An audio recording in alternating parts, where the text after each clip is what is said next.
देखिए आज की क्लास में एक बहुत बढ़िया चैप्टर में शुरू करने जा रहा हूं जिसका नाम है प्रोसेस कॉस्टिंग।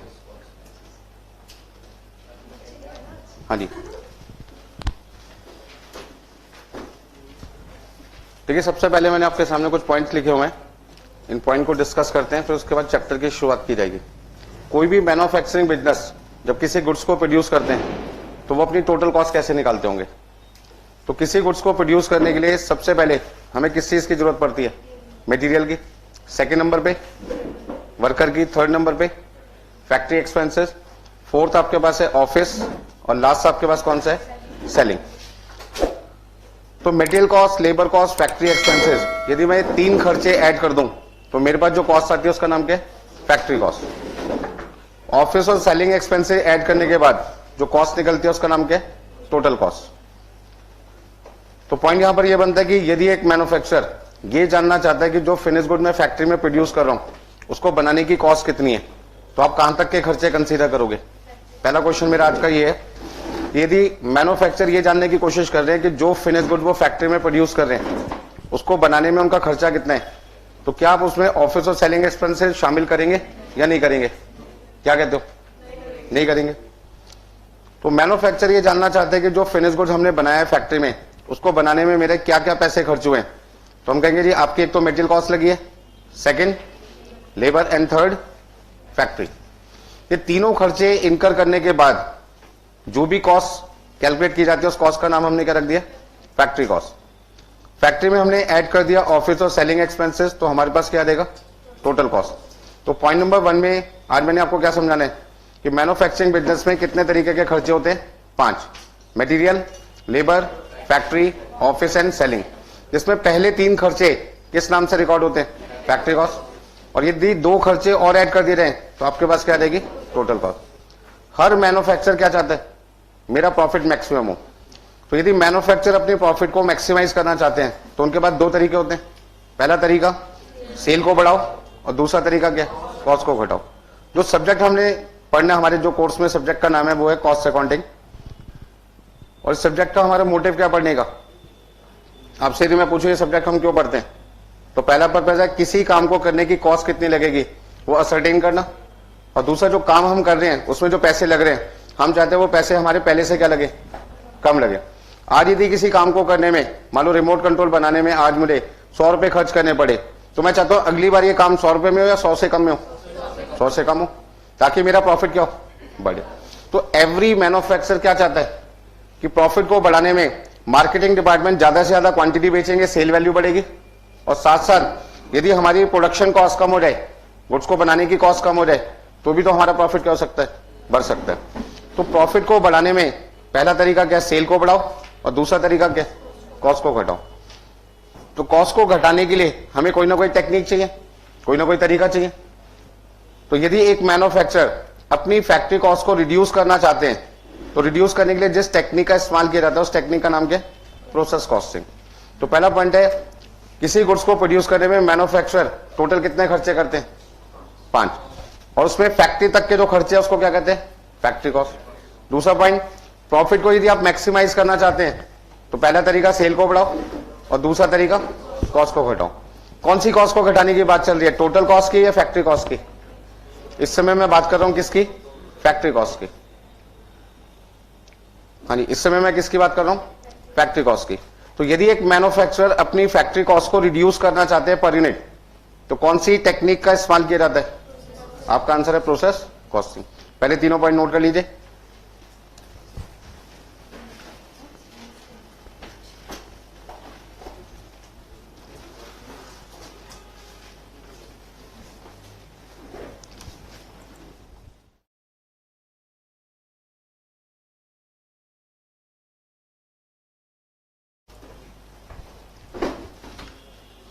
तो किसी भी गुड्स को प्रोड्यूस करने में हम कौन कौन सी कॉस्ट लगा सकते हैं? एक मैन्युफैक्चरिंग कॉस्ट में material, second labour and third आपके पास क्या? फैक्ट्री। डायरेक्ट एक्सपेंसेस जरूरी नहीं है कि हर बिजनेस करे, यदि होगा तो वो लेंगे, नहीं होगा तो नहीं लेंगे। हमने बात करनी है उन मेन खर्चों की जो हर बिजनेस को करना जरूरी है। तो मटेरियल, लेबर, फैक्ट्री, ये तीनों खर्चे कौन से लेवल पे किए जाते हैं? जहां पे गुड्स बन रहा होता है, मतलब कि फैक्ट्री में। तो फैक्ट्री में गुड्स को बनाने में जो कॉस्ट लगी, उस कॉस्ट को हमने क्या नाम दे दिया? Factory cost. उसके बाद दो खर्चे आपके पास है, ऑफिस और सेलिंग, और आपके पास कौन सी कॉस्ट आ जाएगी? Total cost. तो मैं आज की क्लास में क्या बताना चाहता हूं आपको, प्रोसेस कॉस्टिंग एक ऐसी टेक्निक है जिसका इस्तेमाल करके मैन्युफैक्चरर अपनी कौन सी कॉस्ट को रिड्यूस कर सकते हैं? फैक्ट्री कॉस्ट को। तो यदि आपसे एग्जाम में पूछा जाए कि फैक्ट्री कॉस्ट को रिड्यूस करने के लिए कौन सी टेक्निक का इस्तेमाल किया जाता है, तो आपका आंसर क्या होगा? Process costing. अच्छा, नाम तो हमें पता लग गया कि प्रोसेस कॉस्टिंग एक ऐसी टेक्निक है जिससे फैक्ट्री कॉस्ट को कम किया जा सकता है। सुनने में अच्छा भी लगा कि कॉस्ट हमारी कम हो गई, जिससे हमारा प्रॉफिट क्या होगा? मैक्सिमम। खाली सुनने में अच्छा लगेगा या सीखने में भी पड़ेगा कैसे कॉस्ट कम होती है?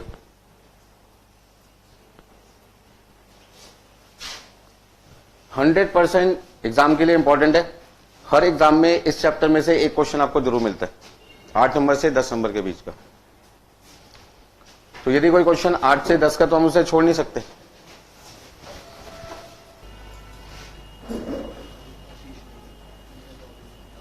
देखिए, छोटा सा एग्जांपल देता हूं आपको मैं। मान लीजिए मेरी मटेरियल कॉस्ट 10,000 रुपए, लेबर कॉस्ट 8,000 रुपए, फैक्ट्री एक्सपेंसेस मान लीजिए सपोज करते हैं हमारे पास है 2,000 रुपए। इसका यदि मैं तीनों एक्सपेंसेस प्लस कर दूं तो गुड्स को प्रोड्यूस करने में मेरी कॉस्ट कितनी लगी होगी? 20,000 रुपए। 10,000 रुपए मटीरियल के, 8,000 रुपए लेबर के और 2,000 रुपए फैक्ट्री एक्सपेंस के। तो आज फैक्ट्री के अंदर हम कितने रुपए खर्च करें? 20,000। फिर वर्कर से हमने पूछा कि 20,000 रुपए लगाकर आपके यहां पे प्रोडक्शन कितनी हुई? उसने कहा जी हमारे यहां जो प्रोडक्शन है वो 1000 यूनिट की हुई है। तो मैंने उनसे पूछा वर्कर से कि आपकी फैक्ट्री कॉस्ट पर यूनिट कितनी है? फैक्ट्री कॉस्ट पर यूनिट कितनी है? तो उन्होंने कहा जी 20,000 रुपए हमने खर्च किए हैं कितनी यूनिट बनाने के लिए? तो आप ये समझो कि 20,000 रुपए लगाकर यदि मैं 1000 यूनिट बना लूंगा तो एक यूनिट मेरी कितने रुपए की बनेगी? 20 रुपए की बनेगी। अब यदि वर्कर आज 1000 यूनिट प्रोड्यूस कर रहे हैं कितने रुपए खर्च करवा के? 20,000 रुपए। अगली बार भी हमने क्या किया? 10,000 रुपए का मटेरियल खरीदा, 8,000 रुपए वर्कर को दिए, 2,000 रुपए का फैक्ट्री का खर्चा हुआ। टोटल खर्चा अगली बार भी कितना हुआ? 20,000। बट इस बार हमारे वर्कर ने 1000 यूनिट की जगह सपोज करते 1050 यूनिट बना दी। मतलब कॉस्ट तो लगी सेम, लेकिन प्रोडक्शन क्या हो गई? ज्यादा। अब आप बताइए 20,000 रुपए खर्च करके फैक्ट्री में कितनी यूनिट बनी होगी? 1050 यूनिट बनी होगी। तो यदि मैं आपसे पूछूं एक यूनिट की कॉस्ट कितनी है, तो आप क्या जवाब दोगे? अब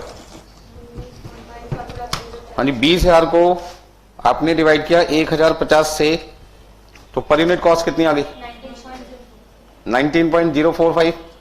47 का मतलब 5 लिख देते हैं यहां पे।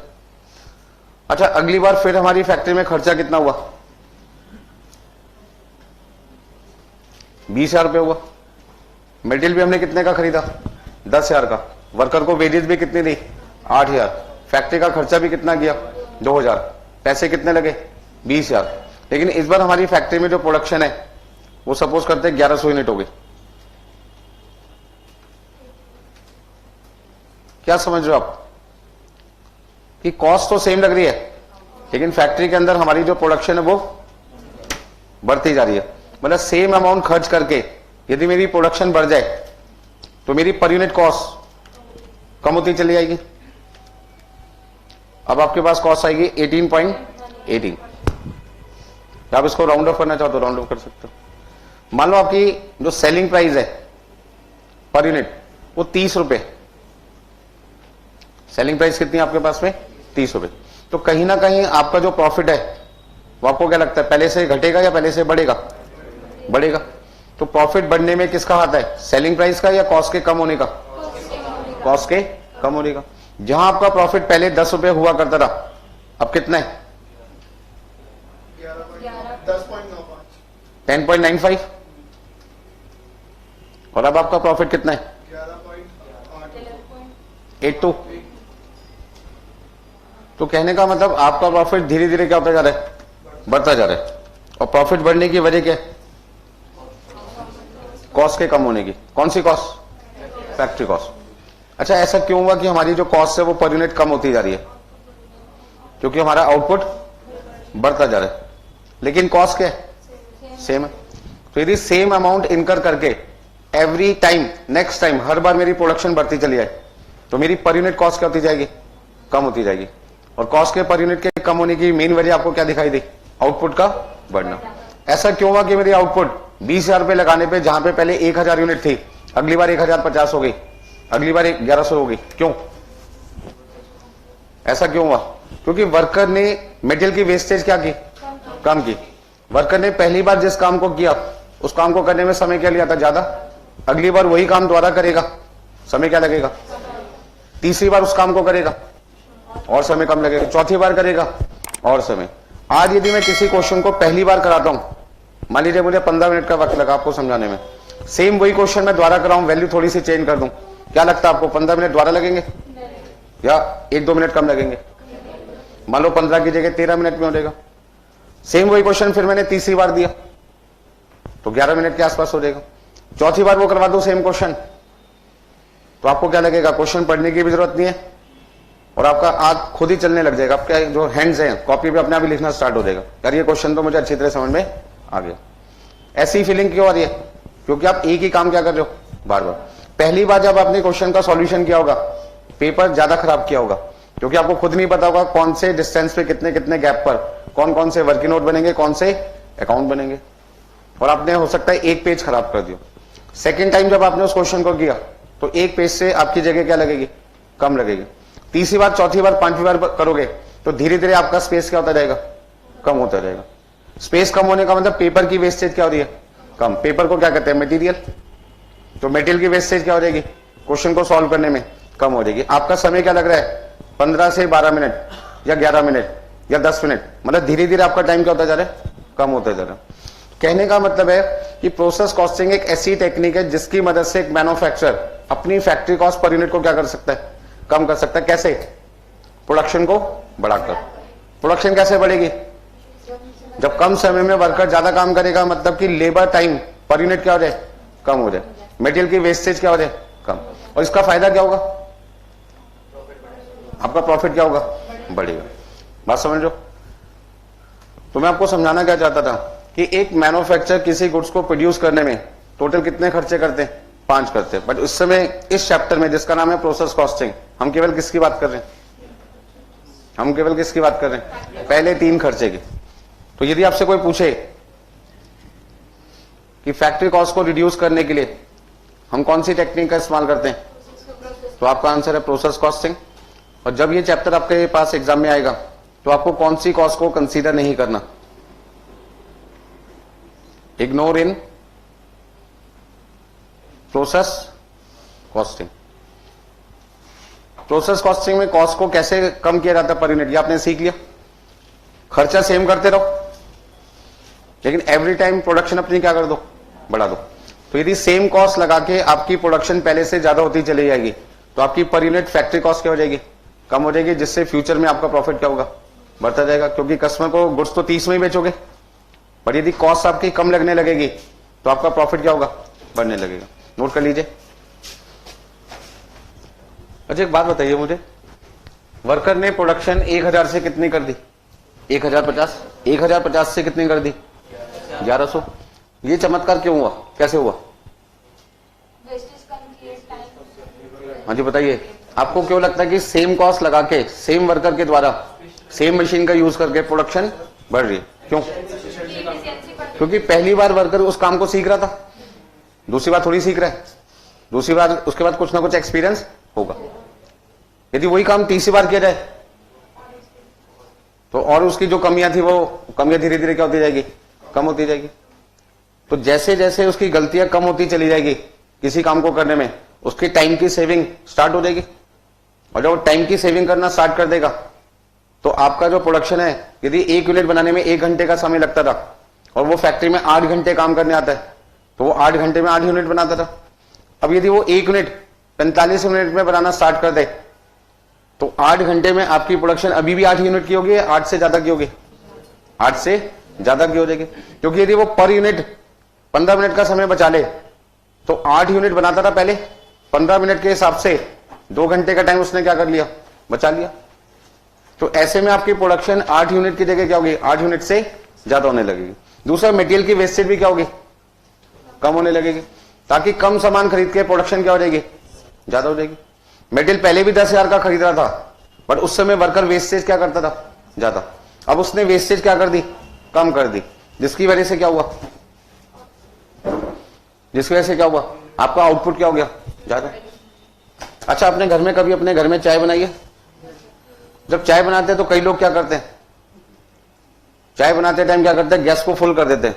फुल करने का नतीजा क्या हो जाता है कि चाय जल्दी से उबल जाती है, और इधर उधर आप बातों में लग गए तो चाय थोड़ी सी क्या होती है, बाहर निकल जाती है। अब जो चाय बाहर गिर जाती है स्लैब पे कहीं पर भी गैस के आसपास, क्या वो चाय पीने लायक रहेगी? बोलो भाई, नहीं ना। तो वो आपके लिए क्या वेस्टेज है, वो आपके लिए क्या वेस्टेज है। तो हम उस वेस्टेज को क्या करना चाहते हैं, कम करना चाहते हैं।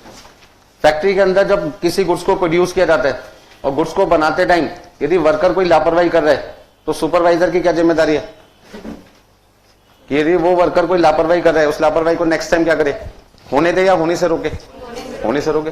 यदि वो अगली बार लापरवाही को रोक देगा तो जो गलती हमने इस बार की थी वो गलती होनी बंद हो जाएगी, और उससे हमारी जो कॉस्ट है वो सेव होने लग जाएगी, क्योंकि वेस्टेज क्या होगी, कम होगी।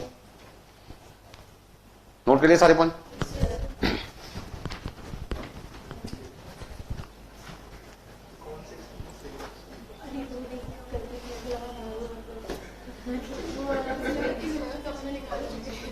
हाँ, यदि आपसे कोई पूछे benefits of process costing, process costing पढ़ने के क्या क्या फायदे हैं, तो पहला फायदा क्या,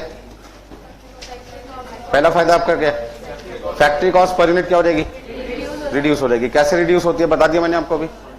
जैसे जैसे मेरी आउटपुट बढ़ने लगेगी वैसे वैसे मेरी पर यूनिट कॉस्ट क्या हो जाएगी, कम। एग्जांपल आपके सामने दिया था, 20,000 रुपए हमने खर्च किए थे कितनी यूनिट लगाने के लिए, 1,000। फिर उसी 20,000 रुपए में नेक्स्ट टाइम हमारे वर्कर ने कितनी प्रोडक्शन की, 1,050।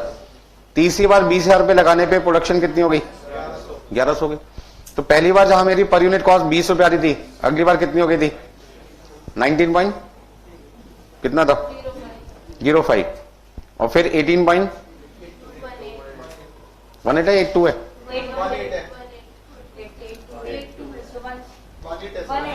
कोई नहीं, भूल चुक माफ, 18 रुपए 18 पैसे। हाँ जी, 18.18।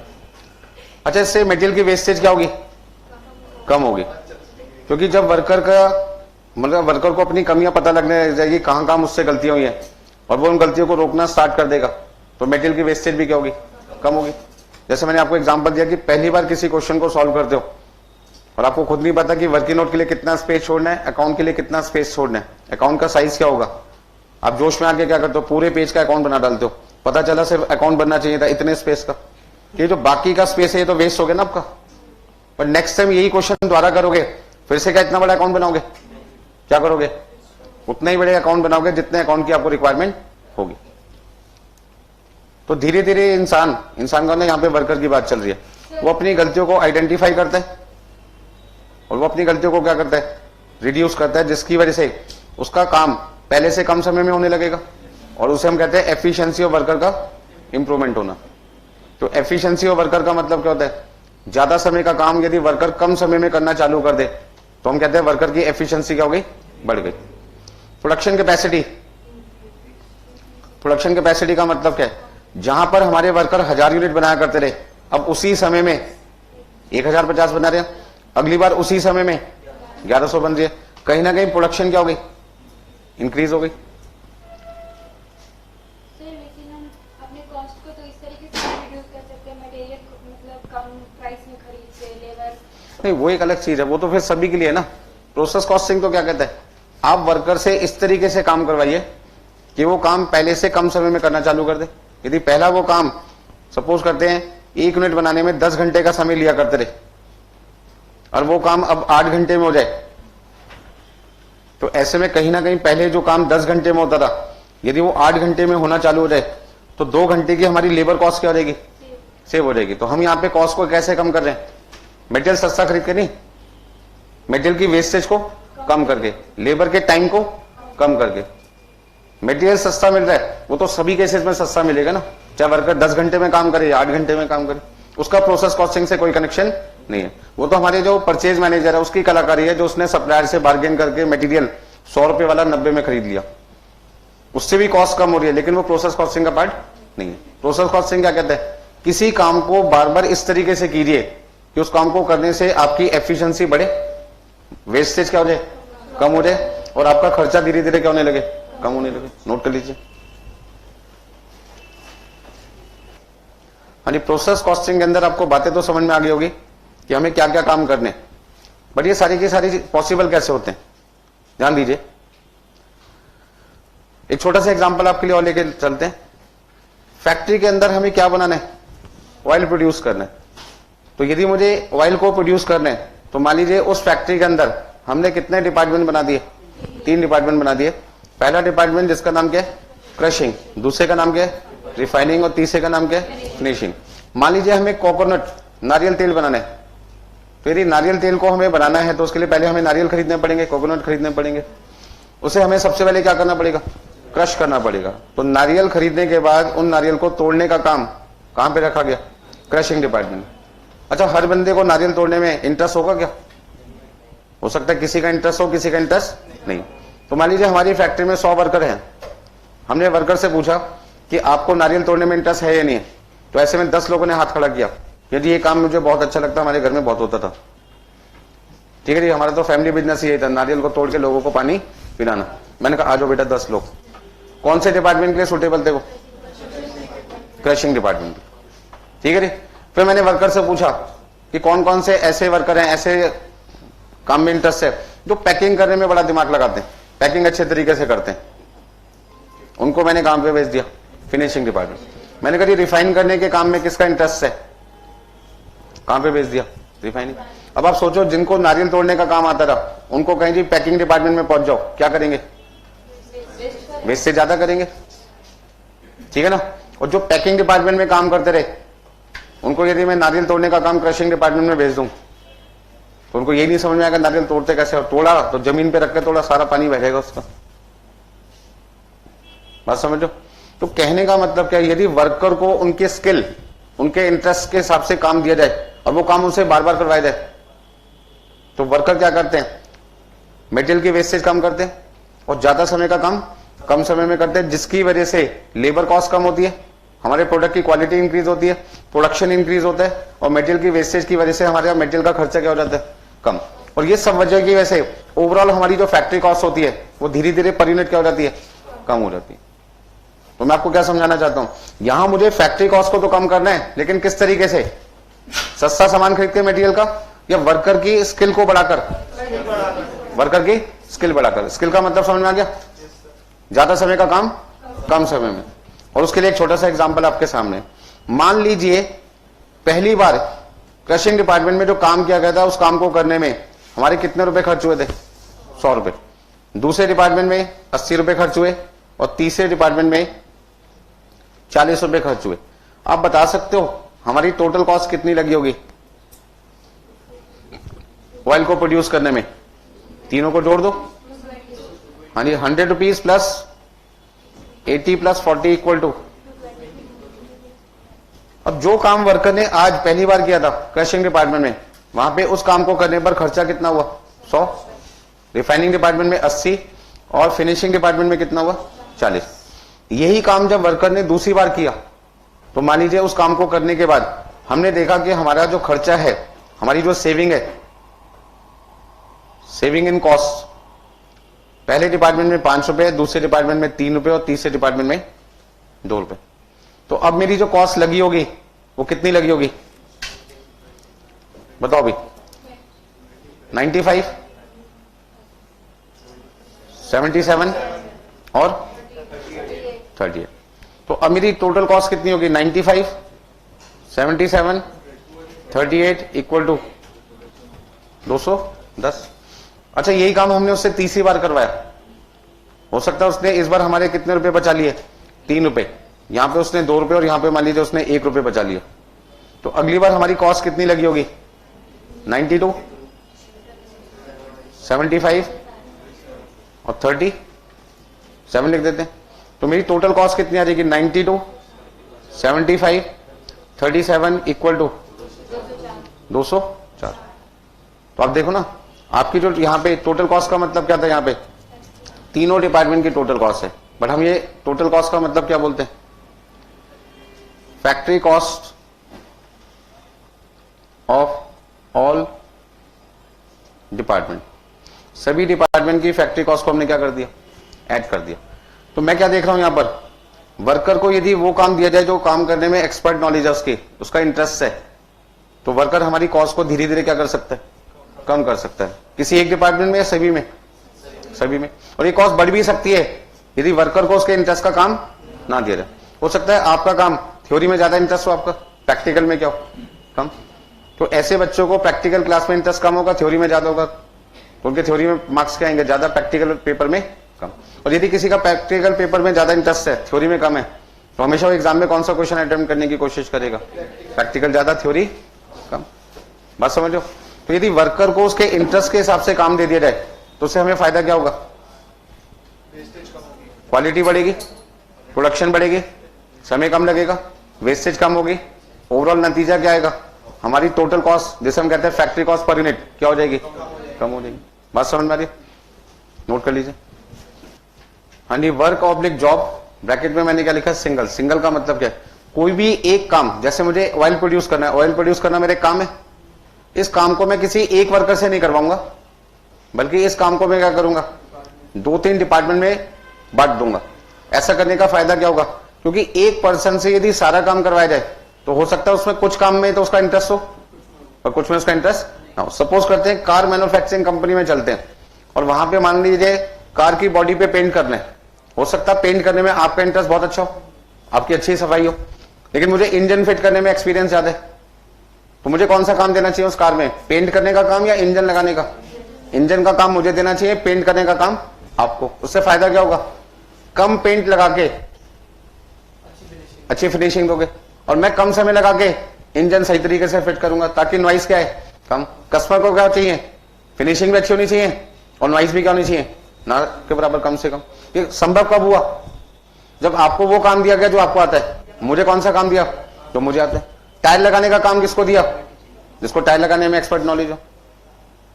बात समझ रहे हो? पॉलिशिंग, रबिंग पॉलिश जिसे कहते हैं, कार की चमक को बढ़ाना, वो काम किसको दिया गया?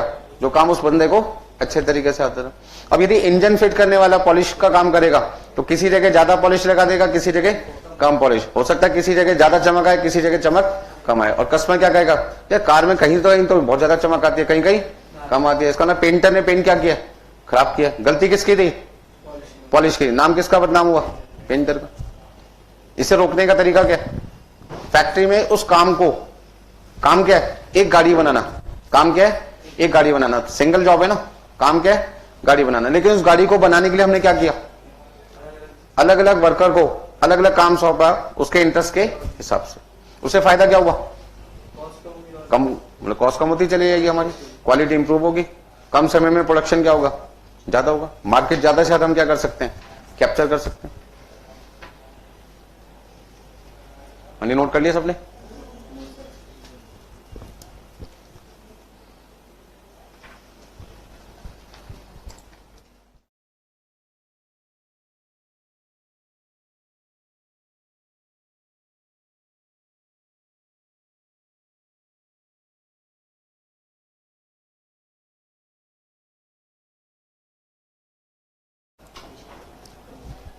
अच्छा, बता सकते हो प्रोसेस कॉस्टिंग कौन से बिजनेसेस में एप्लीकेबल है? नहीं, मैन्युफैक्चरिंग में तो है, ये तो मुझे भी पता है, आपको भी पता है। कौन से मैन्युफैक्चरिंग में? जहां पर लार्ज क्वांटिटी, जहां पर लार्ज क्वांटिटी सिमिलर नेचर की एक साथ में बहुत सारी बनती है, ठीक है ना? जहां पर एक जैसी क्वांटिटी, एक नहीं बनती, दो नहीं बनती, बहुत सारी बनती है। मतलब होमोजीनियस प्रोडक्ट होने चाहिए। क्या होने चाहिए? होमोजीनियस प्रोडक्ट होने चाहिए। होमोजीनियस का मतलब सिमिलर प्रोडक्ट, एक जैसे प्रोडक्ट, और उनकी क्वांटिटी क्या होनी चाहिए? 2-3 या 10-12 या हजारों, मतलब क्वांटिटी क्या होनी चाहिए? ज्यादा। तो जहां पे लार्ज क्वांटिटी बने, प्रोडक्ट क्या हो? होमोजीनियस हो, ऐसी जगह कौन सी टेक्निक यूज करते हैं? प्रोसेस कॉस्टिंग, ठीक है ना? हर बिजनेस में प्रोसेस कॉस्टिंग नहीं होती। जहां पर होमोजीनियस प्रोडक्ट हो और क्वांटिटी मैन्युफैक्चर क्या करता है, लार्ज बनाता है, ज्यादा बनाता है। नोट कर लिए सारे पॉइंट। देखिए भाई,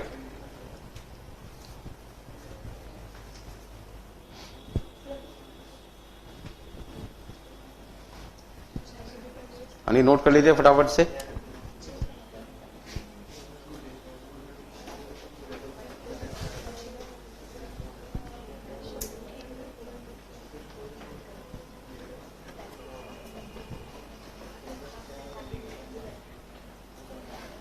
देखिए पॉइंट नंबर आपके पास है नेक्स्ट, प्रोसेस कॉस्टिंग कौन कौन से बिजनेस में एप्लीकेबल है। तो आपने कहा जी मैन्युफैक्चरिंग, बिल्कुल सही बात है, पर कौन से मैन्युफैक्चरिंग, जहां पर प्रोडक्ट क्या बनता हो, होमोजीनियस सिमिलर नेचर का हो, क्वांटिटी क्या हो, लार्ज हो, और हर डिपार्टमेंट में जो कॉस्ट कैलकुलेट की जाती है वो कब कैलकुलेट की जाती है, काम को पूरा करने के बाद। जैसे अभी आपके सामने 3 डिपार्टमेंट है, पहले का नाम क्या, क्रशिंग, दूसरे का नाम रिफाइनिंग, तीसरे का नाम फिनिशिंग।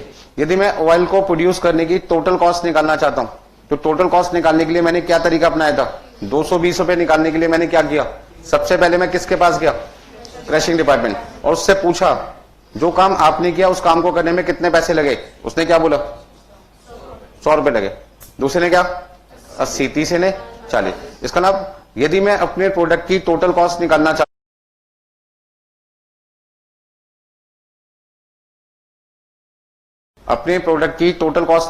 हूं तो उसके लिए मैं हर डिपार्टमेंट के पास जाके उससे उसकी इंडिविजुअल कॉस्ट पूछूंगा। और हर डिपार्टमेंट अपनी कॉस्ट का बता पाएगा, शुरू में या काम होने के बाद, काम होने के बाद। तो जैसे ही पहले डिपार्टमेंट को जो काम दिया गया था नारियल तोड़ने का, वो काम जैसे ही पूरा कर लेगा उसकी कॉस्ट कितनी आएगी, 100 रुपए। दूसरे का काम है रिफाइनिंग, जब वो काम कंप्लीट कर लेगा उसकी कॉस्ट कितनी आएगी, 80 रुपए। तीसरा डिपार्टमेंट जब काम पूरा कर लेगा कॉस्ट कितनी आएगी, 40 रुपए। इसका मतलब है प्रोसेस कॉस्टिंग में हमें अपने प्रोडक्ट की यदि टोटल फैक्ट्री कॉस्ट पता लगानी है तो कब पता लगा सकते हैं, हर डिपार्टमेंट का काम पूरा होने के बाद। तो यही बात मैंने आपको लिखाई है। तो प्रोसेस कॉस्टिंग एक मैन्युफैक्चरिंग बिजनेस में यूज की जाती है, कब, जहां पे उस मैन्युफैक्चरिंग बिजनेस में सिमिलर प्रोडक्ट की लार्ज क्वांटिटी बनती है और हर प्रोसेस अपनी कॉस्ट कब निकालता है, अपना काम करने के बाद। तो यहां पर यदि मैं किसी प्रोडक्ट की फैक्ट्री कॉस्ट निकालना चाहता हूं, हाँ जी, किसी भी प्रोडक्ट की यदि फैक्ट्री कॉस्ट निकालना चाहता हूं कितनी है, तो सबसे पहले मुझे पता लगाना पड़ेगा उस प्रोडक्ट को बनाने के लिए हमारे यहां पे कितने डिपार्टमेंट हैं। यदि 2 डिपार्टमेंट है तो कॉस्ट कितनी बार लगी होगी, 2 बार लगी होगी। एक बार डिपार्टमेंट 1 के द्वारा खर्च की गई होगी और एक बार डिपार्टमेंट 2 के द्वारा। जो कॉस्ट डिपार्टमेंट 1 ने खर्च की है वो कब पता लगेगी, शुरू में या काम होने के बाद, काम होने के बाद। उन्होंने कहा जी काम होने के बाद 100 रुपए लगे और यहां पे लगे मान लीजिए 50 रुपए, तो मेरी फैक्ट्री कॉस्ट कितनी आएगी प्रोडक्ट को बनाने की, 100 रुपए प्लस 50 रुपए इक्वल टू 150 रुपए। तो कॉस्ट को हम कब कंप्यूट करते हैं, at the end of each process after completion of work. जो काम जिस डिपार्टमेंट को दिया गया है वो डिपार्टमेंट जब उस काम को पूरा कर लेगा तो वो अपनी कॉस्ट बता देगा। अच्छा, डिपार्टमेंट 1 भी कह सकते हैं और डिपार्टमेंट 1 की जगह हम इसको एक नाम दे सकते हैं प्रोसेस 1। डिपार्टमेंट 2 को हमने क्या नाम दे दिया, प्रोसेस 2। अच्छा, 3 डिपार्टमेंट होते तो हम क्या बोलते, प्रोसेस 3। हाँ, प्रोसेस कॉस्टिंग कौन से बिजनेस में सुटेबल है, textile, sugar, shoes manufacturing, chemical manufacturing, रबड़ मैन्युफैक्चरिंग। ये कुछ एग्जांपल लिखे हैं जहां पे कौन सी टेक्निक यूज होती है, प्रोसेस कॉस्टिंग। तो मेरे ख्याल से सारी चीजों का नॉलेज आ गया होगा आपको। प्रोसेस कॉस्टिंग में काम कैसे किया जाता है, सारा का सारा काम कोई एक डिपार्टमेंट करता है या अलग अलग, कम से कम कितने डिपार्टमेंट जरूरी है, 2, बाकियों की लिमिट नहीं है, 4, 5, 10, 15, 20 भी हो सकते हैं, डिपेंड करता है कि प्रोडक्ट में कितनी डिफिकल्टी है बनाने में। अब जैसे कार मैन्युफैक्चरिंग है, उसमें डिपार्टमेंट क्या होते हैं, ज्यादा, क्योंकि उस कार को बनाने में बहुत सारी चीजें चाहिए होती हैं, तो डिपार्टमेंट भी क्या होते हैं, ज्यादा इन्वॉल्व होते हैं। तो सारे पॉइंट्स यदि मैं एक बार में समझाने की कोशिश करूं तो क्या बोलूंगा मैं बोलूंगा भाई मैन्युफैक्चरिंग बिजनेस यदि होमोजीनियस प्रोडक्ट बनाते हैं लार्ज क्वांटिटी में, तो ऐसे बिजनेसेस कौन सी टेक्निक यूज करके अपनी कॉस्ट निकालते हैं, कौन सी टेक्निक यूज करते हैं, प्रोसेस कॉस्टिंग। कौन सी कॉस्ट निकालते हैं? Factory cost. फैक्ट्री कॉस्ट निकालते टाइम कौन से खर्चे शामिल नहीं करने? ऑफिस एंड एडमिनिस्ट्रेटिव एक्सपेंसेस और सेलिंग एंड डिस्ट्रीब्यूशन। ठीक है जी। इस कॉस्टिंग को पढ़ने का फायदा क्या है?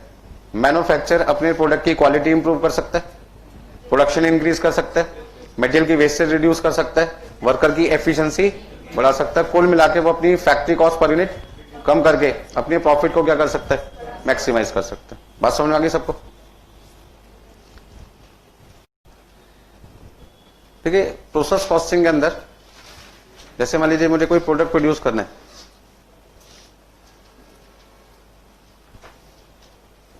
तो प्रोडक्ट को प्रोड्यूस करने के लिए इन प्रोसेस कॉस्टिंग में हम क्या करते हैं? कितने डिपार्टमेंट इन्वॉल्व होते हैं? कम से कम 2, और ज्यादा से ज्यादा की कोई लिमिट नहीं है।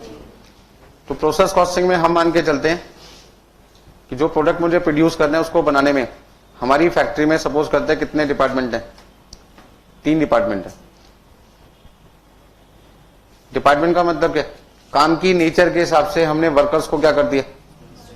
डिपार्टमेंट वाइज क्या कर दिया? बांट दिया।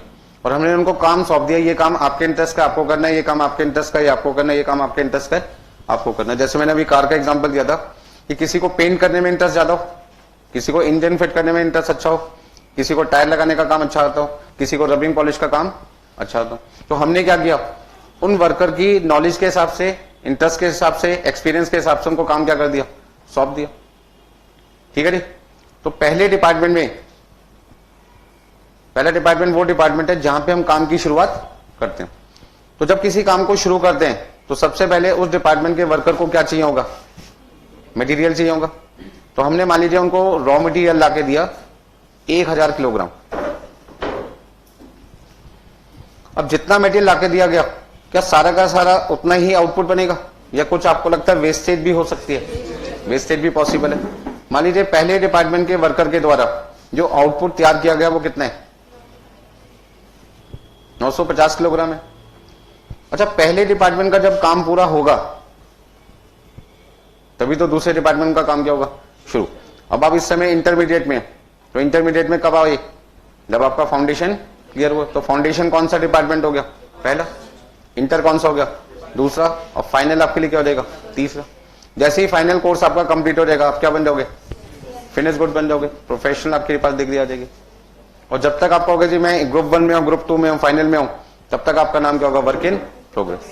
तो यदि आप इस चैप्टर में जानना चाहते हैं कि जो काम हमारी फैक्ट्री में पूरा नहीं हुआ उस काम को क्या नाम दिया जाता है, तो आप क्या बोलोगे? Work in progress. तो इस चैप्टर में आपको एक चीज सीखने को मिलेगी, क्या? यदि कोई काम वर्कर ने पूरा नहीं किया लेकिन काम शुरू कर दिया, तो आपको क्या लगता है कुछ पैसे खर्च हो चुके होंगे या नहीं हो चुके होंगे? यदि किसी काम को मैं शुरू कर दूं और पूरा ना करूं, तो जब मैंने से शुरू किया होगा थोड़ा बहुत मटेरियल लगा होगा, थोड़ा बहुत वर्कर का समय लगा होगा, फैक्ट्री की मशीन थोड़ी देर के लिए यूज हुई होंगी, मतलब कुछ ना कुछ पैसे मेरे खर्च हो चुके होंगे। और कितना पैसा मेरा खर्च हो चुका होगा उस काम को करने में, वो कॉस्ट निकालने का जो तरीका है वो कहां पे सिखाया जाएगा आपको? Process cost. तो यदि आप जानना चाहते हैं कॉस्ट ऑफ WIP कितनी है, जो काम मेरा अधूरा है उस काम को करने में कितने पैसे खर्च हो गए, कितने रुपए का मटेरियल लगा, कितने रुपए की लेबर लगी, कितने रुपए के फैक्ट्री एक्सपेंस हुए, ये सारे के सारे खर्चे कितने कितने लगे अधूरे काम को पूरा करने में, या अधूरे काम को करने में अभी तक कितने पैसे लगे, उसे हम कहते हैं कॉस्ट ऑफ WIP। ये सारी चीजें आपको कौन सी टेक्निक में सीखने को मिलती है? Process costing. तो यदि आपसे एग्जाम में पूछा जाए कि WIP की वैल्यू को निकालने के लिए कौन सी टेक्निक का इस्तेमाल किया जाता है, तो आपका आंसर क्या? Process costing. बात समझो। जो बच्चे CMA कर रहे हैं उनके यहाँ पे ऑब्जेक्टिव क्वेश्चंस आते हैं, ये सारे क्वेश्चन एग्जाम में आए हुए हैं, उन्हीं के एग्जाम्पल मैं आपको दे रहा हूँ इस चैप्टर के। ठीक है जी। तो यदि आपसे पूछे भाई कौन सी ऐसी टेक्निक है जहां पे होमोजेनियस गुड्स लार्ज क्वांटिटी में बनते हैं और कॉस्ट आपकी at the end of process calculate की जाती है, क्या नाम है? प्रोसेस। कौन सी टेक्निक से फैक्ट्री कॉस्ट पर यूनिट को कम कर सकते हैं? प्रोसेस। कौन सी टेक्निक से WIP की कॉस्ट को निकाला जाता है? Process cost. ठीक है जी। चलिए भाई नेक्स्ट पॉइंट आपके पास है, पहले डिपार्टमेंट ने जैसे ही काम पूरा कर लिया दूसरे डिपार्टमेंट का काम क्या हुआ? चालू हो गया। अब दूसरा डिपार्टमेंट के लिए इनपुट कितना माना जाएगा? जितना पहले ने भेजा। 950। दूसरे डिपार्टमेंट से भी तो कुछ खराबी हुई होगी, कुछ नुकसान हुआ होगा। मान लीजिए वो नुकसान हुआ आपके पास में 30 किलोग्राम का। अच्छा, पहले डिपार्टमेंट के यहां पे वेस्टेज कितनी है? 50 किलोग्राम की। दूसरे डिपार्टमेंट में वेस्टेज कितनी है? अब तीसरे डिपार्टमेंट के लिए इनपुट कितना होगा? 920 किलोग्राम। और आपकी आउटपुट कितनी होगी? मान लीजिए 900 ले लेते हैं। तो यहां पे आपकी जो वेस्टेज है वो कितनी है? 20। यदि मैं आपसे पूछूं 1000 से मैंने शुरुआत की थी और तीसरे डिपार्टमेंट में काम पूरा होते होते मेरी जो आउटपुट है वो 1000 से कितनी रह गई? 900। तो मेरी टोटल वेस्टेज कितनी है? 50 किलोग्राम पहले डिपार्टमेंट में, 30 किलोग्राम दूसरे डिपार्टमेंट में और 20 किलोग्राम तीसरे डिपार्टमेंट में। मतलब टोटल लॉस मुझे कितना हुआ है? हाँ जी, टोटल लॉस कितना है मेरे पास? वेस्टेज कितनी है? 100 किलोग्राम की। मैन्युफैक्चर की कोशिश क्या होती है इस चैप्टर के थ्रू, प्रोसेस कॉस्टिंग के थ्रू? वो क्या करना चाहते हैं? वो चाहते हैं ये वेस्टेज धीरे धीरे क्या हो जाए? कम। पहली बार यदि नुकसान 50 किलोग्राम का होगा, ध्यान से सुनना, यहीं से मेन प्रोसेस कॉस्टिंग अब आपका शुरू होता है। पहली बार यदि मेरा नुकसान 50 किलोग्राम हुआ है प्रोसेस 1 में, डिपार्टमेंट 1 में, डिपार्टमेंट 1 को हम क्या कह सकते हैं? प्रोसेस 1। डिपार्टमेंट 2 को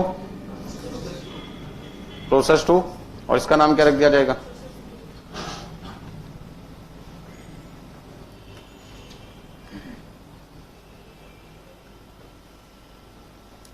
प्रोसेस 3। मैन्युफैक्चर क्या चाहता है? जितनी कॉस्ट इस बार लगी थी उतनी ही कॉस्ट अगली बार है या उससे कम हो जाए? कैसे? कैसे? आउटपुट को क्या करना पड़ेगा?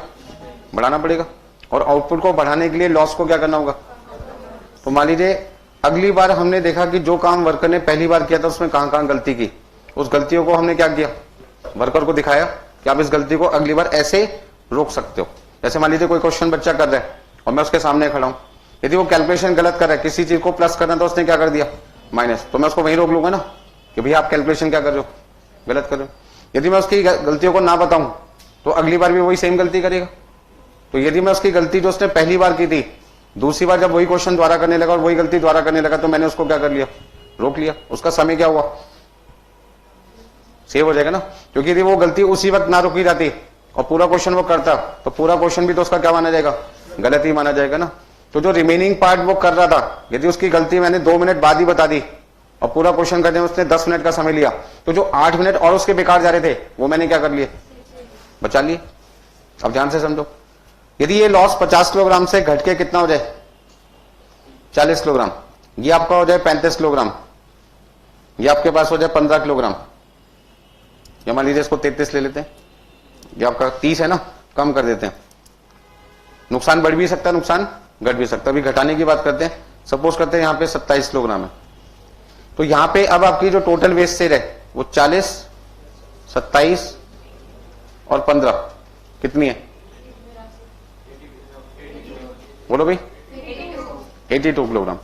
अच्छा, पहले आपका जो आउटपुट था वो कितना था? 900 था ना। पहले आपका आउटपुट कितना रहा था? आउटपुट निकालने के लिए आप क्या कर रहे थे? इनपुट में से लॉस माइनस कर रहे थे। तो इनपुट यदि 1000 था और टोटल लॉस 100 था, तो आउटपुट कितना रहा था? 900। आज भी आपका इनपुट कितना है? 1000 ही है, लेकिन वर्कर ने वेस्टेज क्या कर दी? पहले से कम कर दी, जिसका नतीजा क्या हुआ कि आपकी जो आउटपुट है वो कितनी हो गई? 900 से 918। अब जैसे जैसे आपका प्रोडक्शन बढ़ता चला जाएगा वैसे वैसे आपकी पर यूनिट कॉस्ट क्या हो जाएगी? कम। क्योंकि फैक्ट्री कॉस्ट पर यूनिट निकालने के लिए आपका फॉर्मूला क्या है? Factory cost divided by output. पहली बार जो फैक्ट्री कॉस्ट लगी होगी आपने उसे किससे डिवाइड किया होगा? 900 से। और इस बार जो फैक्ट्री कॉस्ट लगेगी आप उसे किससे डिवाइड करोगे? 918। मान लो आपकी फैक्ट्री कॉस्ट है 90,000 रुपए, कितनी है? तो आपने पहले उसे 900 से डिवाइड किया होगा और इस बार आपने उसे किससे डिवाइड किया होगा? 918 से। बताइए कितनी कॉस्ट आई होगी पहली बार? 100 रुपए पर यूनिट। और इस बार कितनी आएगी? 98.04 लिख दो। तो कॉस्ट आपकी धीरे धीरे क्या हो गई? कम हो गई। ये सारी चीजें संभव है किसके through? Only process cost. Note कर लीजिए। तो प्रोसेस कॉस्टिंग एक ऐसी टेक्निक है जहां पे हर वर्कर की हम कमियों को आइडेंटिफाई करते हैं और नेक्स्ट टाइम उसकी कमियों को उसको पहले क्या करते हैं, बताते हैं, ताकि वो कमी जो उसने पहली बार की थी, गलती की थी, वो नेक्स्ट टाइम ना करे। और जब वो गलती नेक्स्ट टाइम नहीं करेगा तो कहीं ना कहीं हमारी मटेरियल की वेस्टेज कम होगी, जिससे हमारा प्रोडक्शन कम मटेरियल में क्या होगा, ज्यादा होगा। वर्कर की टाइम की सेविंग होगी, जिससे लेबर कॉस्ट भी क्या होगी, कम। और जिस तरीके से 90,000 रुपए खर्च करके जहां पे 900 किलोग्राम सामान बना के मेरी कॉस्ट 1 किलोग्राम की 100 रुपए आती थी, अब वर्कर ने प्रोसेस कॉस्टिंग अप्लाई करके, मतलब फैक्ट्री के अंदर प्रोसेस कॉस्टिंग अप्लाई करके हमने अपना प्रोडक्शन 900 से कितना कर दिया, 918, जिससे सेम कॉस्ट लगा के, खर्चा तो आज भी 90 हुआ बट प्रोडक्शन 900 से 918 हो गई, जिसकी वजह से आपकी पर यूनिट कॉस्ट जहां पे 100 रुपए आती थी घटकर कितनी हो गई, 98.05। देखिए इसे कहते हैं कॉन्सेप्ट, जिसे समझने में क्या लगता है, टाइम। अकाउंट सब्जेक्ट में और प्रोसेस मतलब कॉस्टिंग में काफी फर्क होता है। वो तो बिल्कुल इजी, छोटे छोटे पॉइंट्स होते हैं, बच्चे को याद हो जाते हैं, इसको समझना पड़ता है। पर इतना आसान भी नहीं, हर चीज सबको पढ़ना पड़ता है। तो देखिए अकाउंट सब्जेक्ट ज्यादा आसान क्यों लगता है, क्योंकि बच्चे ने 11th में पढ़ा होता है, 12th में पढ़ा होता है, फाउंडेशन में पढ़ा होता है, उसका मतलब बेस तैयार हो चुका होता है। यहां पे भी आप अकाउंट मतलब कॉस्टिंग 3 बार है, ग्रुप 1, ग्रुप 2, फाइनल।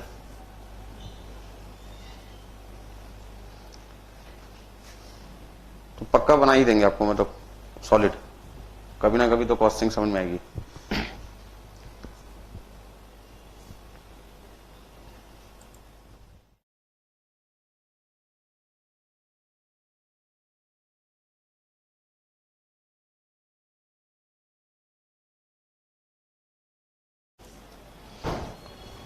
यदि मैं आपसे पूछूं कि इस चैप्टर में आपको करना क्या, तो अभी तक क्या समझ में है, किसी भी काम को एक वर्कर से नहीं करवाना, सारा का सारा काम किसी एक वर्कर से नहीं कराना, उस काम को 2-3 लोगों में क्या करना है, बांटना है।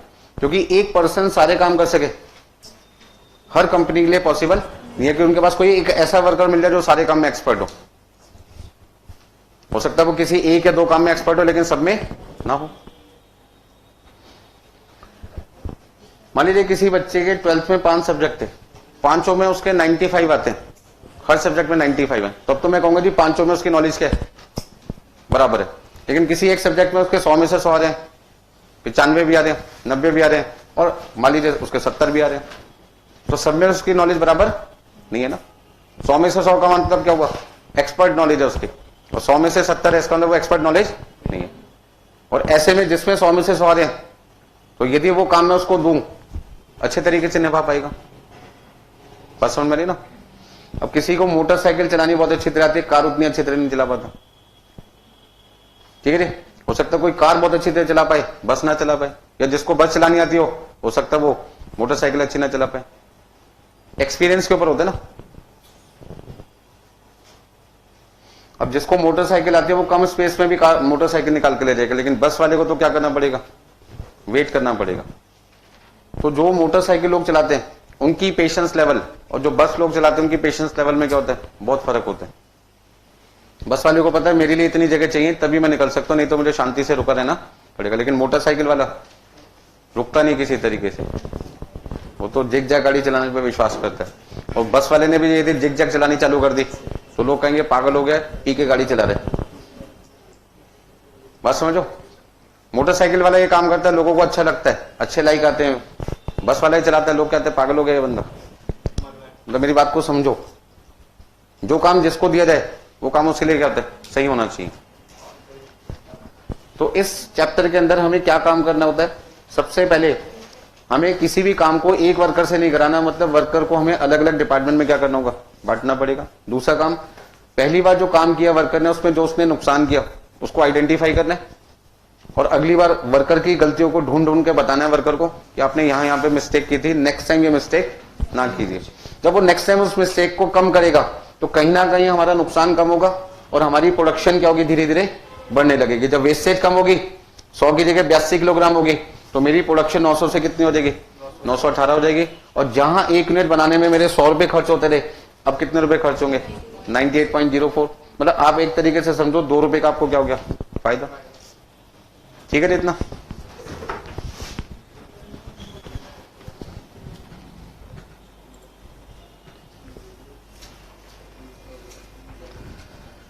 अच्छा एक बात बताइए, आपने लॉसेस जानबूझ के किए जाते हैं या हो जाते हैं? क्या कहते हो? हो जाते हैं। कैसे हो जाते हैं? मैं तो कहता हूं कुछ लॉसेस मतलब हम रोकने की कोशिश करते हैं तो रुक सकते हैं, और कुछ लॉसेस ऐसे होते हैं जो रोकने की कोशिश करते हैं लेकिन नहीं रुक पाते। ठीक है ना? तो लॉसेस कितने तरीके के होंगे हमारी फैक्ट्री में? दो। एक वो नुकसान जो हमारे सामने हो रहा है, फिर भी कस्टमर कहता है होने दो, कोई परवाह नहीं, इस नुकसान को मैं बियर करने के लिए तैयार हूं। और एक ऐसा लॉस है जो कस्टमर बियर करने के लिए तैयार नहीं है। बात समझो? मान लो मैंने कपड़ा खरीदा और उससे मुझे शर्ट तैयार करनी है, तो कपड़ा जितना मैं खरीद के लाता हूं, क्या 100% सारा कपड़ा शर्ट में लग जाएगा? क्या थोड़ा सा कपड़ा छोटे छोटे पीसेस में टेलर की दुकान पर बच जाएगा? अब मान लीजिए हमने जो कपड़ा खरीदा वो तो रेक्टेंगल फॉर्म में होगा, शर्ट क्या कस्टमर रेक्टेंगल फॉर्म में पहन के जाएगा? शर्ट तो शर्ट का डिजाइन होगा ना, सूट का होगा तो सूट का डिजाइन होगा। तो इसका मतलब कपड़े का जो फॉर्मेट है वो रेक्टेंगल है, शेप क्या है? रेक्टेंगल है। उसका साइज और शर्ट का साइज, शर्ट का डिजाइन, कपड़े का डिजाइन सब क्या होंगे? अलग अलग होंगे। तो जहां पे रॉ मटेरियल और फिनिश गुड्स सेम ना हो, वहां पे कहीं ना कहीं 100% वेस्टेज होगी, और उस वेस्टेज को हम रोक ही नहीं सकते।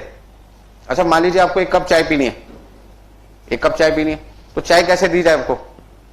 वेस्टेज करके या बिना वेस्टेज करे? बिना वेस्टेज। बिना वेस्टेज का मतलब पानी लूंगा, आरओ में से पानी निकाला, उसमें फ्रिज में से दूध डाला, चाय की पत्ती डाली, चीनी डाल दी और छन्नी में छान के आपको दे दी। तो आप क्या कहोगे? सर बिल्कुल मजा नहीं आया चाय पीने में, क्या घटिया चाय आपने मेरे को दी। मैंने कहा क्यों? आपने कहा सर ये बिल्कुल ठंडी चाय दे दी, स्वाद ही नहीं आ रहा चाय पत्ती का। तो मैंने कहा इसका मतलब मुझे फिर तो गैस पे करना पड़ेगा गर्म इसको, पानी को। जैसे ही मैंने गैस स्टार्ट की, पानी गर्म किया, एक नुकसान होना स्टार्ट हो गया। कौन सा? पानी भाप बन के उड़ने लगा, पानी भाप बन के उड़ने लगा। पहला लॉस हो गया। कौन सा लॉस है?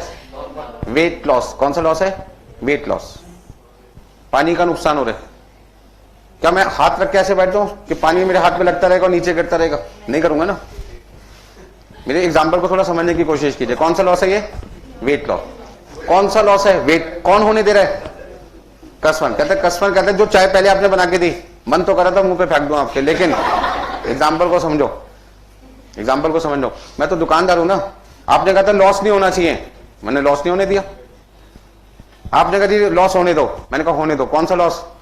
भाप बनने दो, पानी उड़ने दो, वेट लॉस हो गया। फिर आपने क्या कहा? जब चाय आप हमें दो तो चाय की पत्ती नहीं देना, छान के देना। मतलब छन्नी जो मैंने खरीदी, फिल्टर जो मैंने खरीदा, उसमें चाय की पत्ती जब मैंने छान के दी, मतलब जब चाय बना के छान के दी, तो क्या देखा मैंने? पत्ती उसी में रह गई छन्नी के अंदर। लेकिन मैंने कस्टमर को क्या दिया? पानी दिया, मिल्क दिया, और क्या दी? शुगर दी। शुगर तो इन्वॉल्व हो गई ना, घुल गई। चाय की पत्ती नहीं घुली, बस उसका टेस्ट रह गया उसमें। वो जो चाय की पत्ती छन्नी में वेस्ट हो गई, कौन सा लॉस है? नॉर्मल लॉस है। कौन सा लॉस है? नॉर्मल। तो वेट लॉस और नॉर्मल लॉस में क्या डिफरेंस हुआ? वेट लॉस वो लॉस होता है जो हो जाता है तो दिखता नहीं, भाप बन के जब पानी उड़ गया तो दिखाई नहीं दिया, जब हो रहा था तब तो दिख गया, लेकिन होने के बाद दिखाई नहीं दिया। लेकिन चाय की पत्ती तो छन्नी में अभी भी दिखाई देगी ना, चाय बनने के बाद, छानने के बाद। वो कौन सा लॉस है? Normal loss. अच्छा यदि चाय बनाते बनाते जो चाय वाला था बंदा, उससे चाय थोड़ी सी बाहर गिर जाए बर्तन से, मतलब गैस उसने क्या किया, सिम रखनी थी, उसने थोड़ा सा कर दिया तेज, इतने में आ गया फोन सुना, देखा चाय कुछ बाहर निकल पड़ी। जो चाय बर्तन से बाहर गिर गई, क्या वो चाय हम किसी तरीके से वापस कस्टमर को डिलीवर कर पाएंगे? बोलो भाई, हमने क्या लिया? पेपर लिया, हमने चाय पे पेपर रखा, मैंने कहा सारी चाय आ गई पेपर में, निचोड़ के दे देते। क्या आपको लगता है पॉसिबल है मेरे लिए? नहीं। कौन सा लॉस है? एबनॉर्मल। कौन सा लॉस है? एबनॉर्मल। क्योंकि जो चाय बिखर गई बर्तन के बाहर, वो किसकी लापरवाही की वजह से थी? चाय वाले की। जो भाप बन रही थी उसमें चाय वाली की कोई गलती नहीं थी। चाय की पत्ती छन्नी में रह गई, वो किसकी गलती थी? कस्टमर की, क्योंकि कस्टमर ने मुझे बोला चाय में पत्ती नहीं आनी चाहिए, इसलिए छानने का काम किसको करना पड़ा? चाय वाले को। बात समझ में आ गई? तो जो लॉसेस कस्टमर होने की परमिशन दे देता है, वो सारे लॉसेस का बर्डन हम किस पे डालते हैं? कस्टमर पे। और जिस लॉस को कस्टमर बर्दाश्त नहीं करता, वो लॉस हम क्या मानते हैं? Abnormal loss. और उस नुकसान का बर्डन किसको बियर करना पड़ता है? मैन्युफैक्चरर को। देखिए भैया,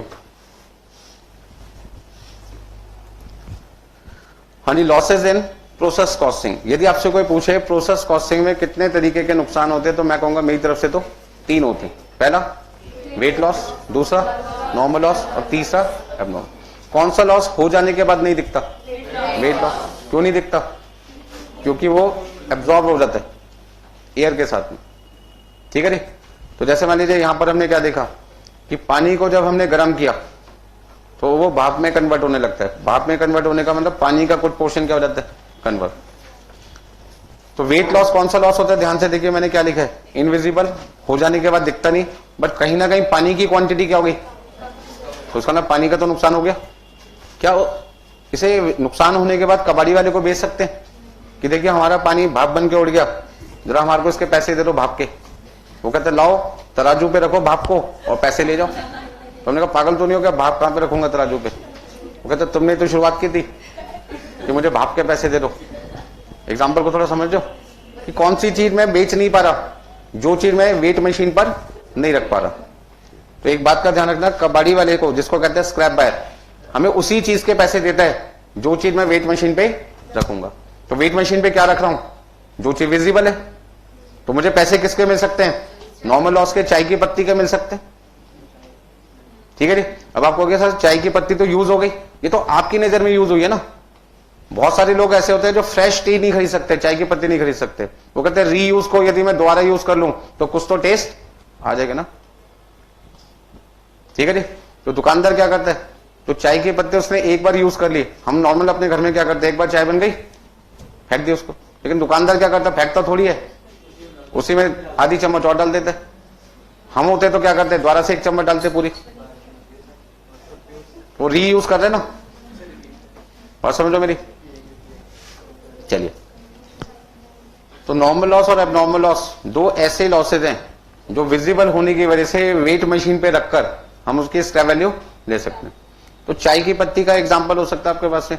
जैसे मान लीजिए सपोज करते हैं शर्ट बना रहे, तो कपड़े से शर्ट बनाते टाइम कोई वेट लॉस हो सकता है क्या? हो सकता है। यदि कस्टमर की रिक्वायरमेंट हो टेलर से कि शर्ट बनाने से पहले उस कपड़े को पहले वॉश कर लो, धो लो, और धोने का नतीजा क्या हुआ, कपड़ा थोड़ा सा श्रिंक हो गया, और श्रिंक होने का नतीजा क्या होता है कि कपड़े का साइज क्या हो जाएगा, घट जाएगा। तो साइज घटने पे जो लॉस हो गया वो कौन सा लॉस है? Weight loss. ठीक है ना।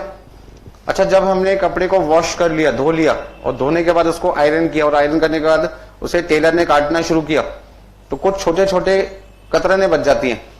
जैसे क्या शर्ट में साइड में लगाते हैं, हमने कहा इधर उधर सब जगह लगा देते हैं, अच्छा डिजाइन लगेगा लोगों को, कोई लगाएगा नहीं। वो छोटे छोटे जो पीसेस टेलर की दुकान पे पड़े हुए जमीन पे दिखाई देंगे, वो कौन सा लॉस है? नॉर्मल लॉस है। क्योंकि कस्टमर ने कहा भाई कपड़ा तो मैं तेरे को रेक्टेंगल फॉर्म में दे रहा हूं, लेकिन तू वैसे शर्ट बना के दे जैसे शर्ट मुझे चाहिए। तो जो छोटी छोटी कतरे ने उसकी दुकान पे रखी होगी वेस्टेज की फॉर्म में, वो कौन सा लॉस है? नॉर्मल लॉस है। तो श्रिंक करने की वजह से कपड़ा जो कम हो गया, घट गया, वो वेट लॉस है। जो छोटी छोटी कतरे ने दुकान पे रखी है वो नॉर्मल लॉस है। और यदि कस्टमर को हम शर्ट डिलीवर करने से पहले उस शर्ट को आयरन कर रहे थे, प्रेस कर रहे थे, आप जब नई शर्ट खरीदने जाते हो तो बिल्कुल क्या लगती है, कड़क दिखती है, मतलब ऐसा लगता है अभी प्रेस करके आपके लिए बनाई गई हो। वास्तव में प्रेस करके ही वो पैकिंग की जाती है। उस समय जब हम मान लीजिए व्हाइट शर्ट, सपोज करते हैं मैन्युफैक्चरर ने कौन सी शर्ट बनाई है, व्हाइट कलर की, और जो प्रेस करने वाला बंदा था उसने प्रेस का टेम्परेचर सेट नहीं किया, और प्रेस का टेम्परेचर उसने क्या कर दिया, थोड़ा सा ज्यादा कर दिया। जैसे उसने व्हाइट शर्ट पे प्रेस रखी, हल्का सा निशान पड़ गया, किसका? प्रेस के डिजाइन का। अब व्हाइट शर्ट पे यदि अलग से प्रेस भी दिखाई दे लगी हुई और कस्टमर वो शर्ट पहन के जाए तो दुनिया क्या कहेगी, डिजाइनर शर्ट है। ऐसा थोड़ी बोलेगा, कस्टमर खरीदेगा नहीं उस शर्ट को। कौन सा लॉस हो गया? एबनॉर्मल लॉस हो गया। क्योंकि कस्टमर की रिक्वायरमेंट थी क्या, प्रेस करके मुझे शर्ट दो, जला के मत दो। क्या कस्टमर ने कहा था कि जला के शर्ट दो मुझे? नहीं। बात समझ में आ रही है? नोट कर लीजिए। जब भी कोई लॉस कस्टमर के कहने की वजह से होता है या कस्टमर की रिक्वायरमेंट को फुलफिल करने की वजह से होता है, ऐसे सभी लॉसेस कौन बियर करता है? कस्टमर बियर करता है। आपने देखा होगा, एक छोटा सा एग्जांपल देते हैं। सपोज करते हैं ये हमारे पास में स्टिकर है, ठीक है। अब आपने देखा होगा जो लेडीज हैं उनको डिजाइनर बिंदी पहनने का बड़ा शौक है। ऐसे में यदि मैंने उनको कहा कि आप चाहते हो कि मेरा कोई नुकसान ना हो, तो मैं आपको रेक्टेंगल फॉर्म में या स्क्वायर फॉर्म में बिंदी दे देता हूं, मानती नहीं है, कहते मुझे नहीं चाहिए भैया, तू अपने पास ही रख। एग्जाम्पल को थोड़ा समझने की कोशिश करो। यदि ये मेरे पास में स्टिकर है पूरा और मैं इसको रेक्टेंगल फॉर्म में कस्टमर को बिंदी डिलीवर करूं, मैंने कहा जी रेक्टेंगल फॉर्म में पहन लो, इससे हमारा नुकसान क्या होता है? होता ही नहीं है। तो क्या बोलेंगे दुकानदार? अपने मुंह पे लगा ले, मुझे नहीं चाहिए। बात समझ रहे हो एग्जाम्पल को? कहने का मतलब क्या है? कस्टमर को क्या चाहिए? डिजाइनर चाहिए। अब मैंने उसको समझाया कि यदि आप इस बिंदी में राउंड शेप लोगे, ध्यान से समझना, इतना पोर्शन हमारे पास में रेक्टेंगल है, वो कहते जी हमें तो राउंड शेप चाहिए। मैंने उनको बहुत समझाया। क्या समझाया? कि आपकी इस रिक्वायरमेंट को पूरा करने का नतीजा होगा कि ये वाली बिंदी का पोर्शन तो आप ले लोगे हमसे, लेकिन जो बाकी का पोर्शन बच जाएगा इतना, वो खराब हो जाएगा ना। उन्होंने कहा होने दो, परवाह नहीं, पैसे ले लो इसके। कौन सा लॉस है ये? कौन सा लॉस है? नॉर्मल लॉस है, क्योंकि ये नुकसान होने के बाद विजिबल है। और किसकी वजह से हुआ? कस्टमर की रिक्वायरमेंट। मैंने कस्टमर को बहुत समझाया। मैंने कहा जी आप एक काम करो, हमारा नुकसान नहीं होगा और बिंदी भी सस्ती पड़ेगी यदि रेक्टेंगल फॉर्म में या स्क्वायर फॉर्म में आप ले लो, कटिंग में वेस्टेज नहीं होगी ना। माने नहीं, बहुत समझाया उनको हमने, क्योंकि ज्वेलरी पहनने का शौक है, सोना पहनने का बड़ा शौक है। बिस्कुट पहनो ना, कोई नुकसान नहीं होगा, कोई आपके चार्जेस नहीं लगेंगे। मानते ही नहीं है, नुकसान करवाते रहते हर महीने। ठीक है जी, ईट पहन लो, ईट तो बहुत बड़ा हो जाएगा। ठीक है जी, क्वाइन आते हैं, हमने कहा जी क्वाइन ही पहन लो, सोना ही तो पहनना है। नहीं मान रहे ना। तो जहां पर मटेरियल का जो शेप है, साइज है, डिजाइन है, वो फिनिश गुड्स के साइज, शेप, डिजाइन के बराबर ना हो, तो वहां जो लॉसेज होते हैं वो कौन से लॉसेज होते हैं? या तो वेट लॉस या फिर नॉर्मल लॉस। बात समझ में आ गई सब?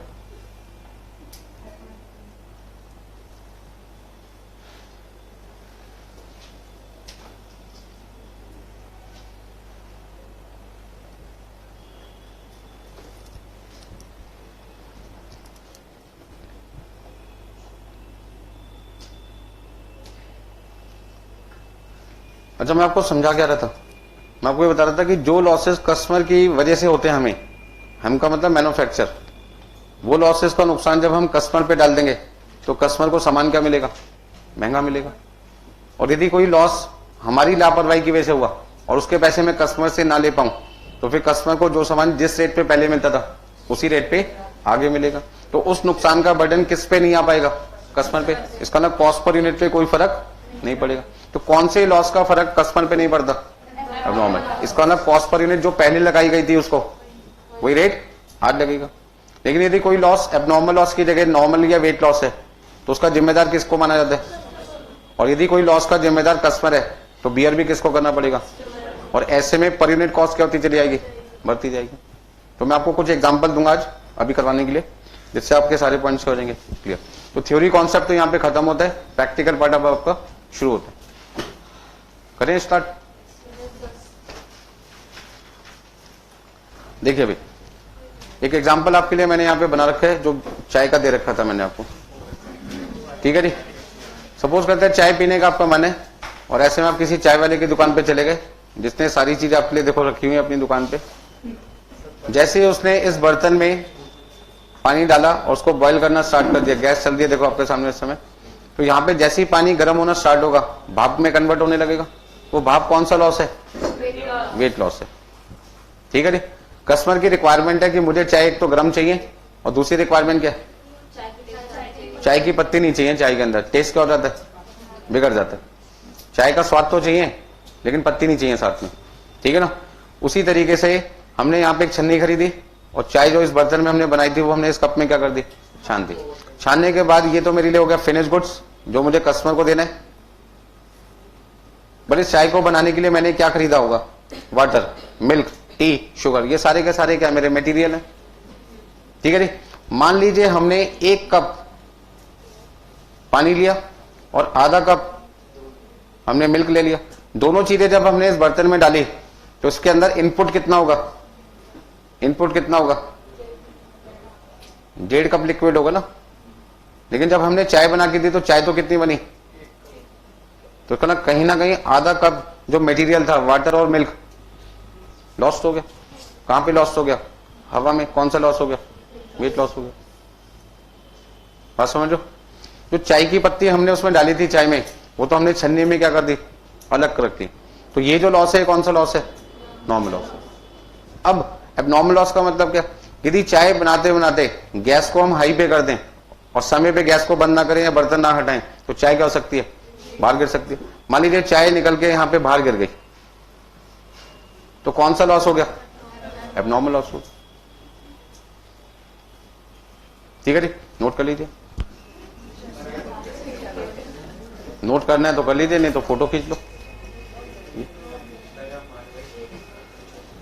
देखिए जब किसी चैप्टर को समझना है तो उसमें एंटर तो करना ही पड़ेगा, अंदर तो जाना ही पड़ेगा, फीलिंग तो आनी चाहिए।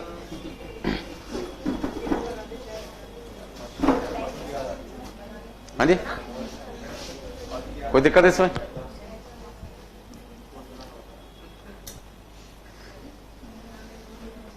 देखिए हर चीज एक बार में समझ में आ जाए वो सब्जेक्ट कॉस्टिंग नहीं होता, थोड़ा सा टाइम लगता है समझने में, माइंड भी लगाना पड़ता है। ऐसा क्यों? ठीक है जी, अब सारे लॉसेस क्लियर हो गए। कस्टमर की रिक्वायरमेंट की पूरा करने में कितने लॉसेस हो सकते हैं? दो, या तो वेट लॉस या फिर नॉर्मल लॉस। कौन सा लॉस होता है और दिखाई भी देता है? मतलब कस्टमर की वजह से यदि कोई नुकसान हुआ वो दिखाई दे रहा है तो कौन सा? नॉर्मल। और नहीं दिखाई दे रहा तो वेट लॉस। और यदि मैन्युफैक्चर की लापरवाही की वजह से कोई नुकसान हो गया तो हम उसको क्या मानते हैं? एबनॉर्मल। कौन से लॉसेस से कॉस्ट पर यूनिट बढ़ती है? बढ़ती है नॉर्मल लॉस और वेट लॉस, क्योंकि दोनों नुकसान किसकी वजह से हुए? कस्टमर की रिक्वायरमेंट को फुलफिल करने की वजह से। और कौन से लॉस की वजह से कॉस्ट पर यूनिट पे फर्क नहीं पड़ता? Abnormal loss. तो काफी सारे पॉइंट मैंने आज आपके क्लियर किया। किससे? Process costing. कहां पे अप्लाई होती है? कैसे प्रोसेस कॉस्टिंग की मदद से कंपनी अपनी फैक्ट्री कॉस्ट को क्या कर सकते हैं? कम कर सकते हैं। हानि नोट करना है या कर लिया सबने? करना है, करिए फटाफट से। हानि चले आगे। देखिए भाई, अब प्रोसेस कॉस्टिंग के प्रैक्टिकल क्वेश्चन कैसे आते हैं एग्जाम में वो मैं आपको सिखाने जा रहा हूं।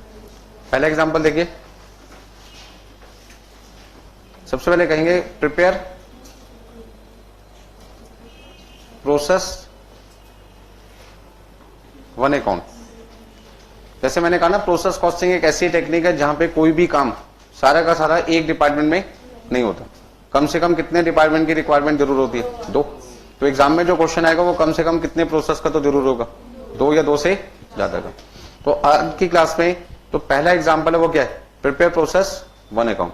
प्रोसेस वन का मतलब है जो काम डिपार्टमेंट वन ने किया उस काम को करने में उसने कितने पैसे लगाए थे, कितना उसने सामान बनाया, और जो सामान उसने अगले डिपार्टमेंट को दिया होगा उसकी एक यूनिट की कॉस्ट कितनी है।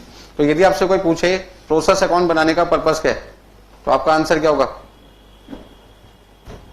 यानी कॉस्ट पर यूनिट।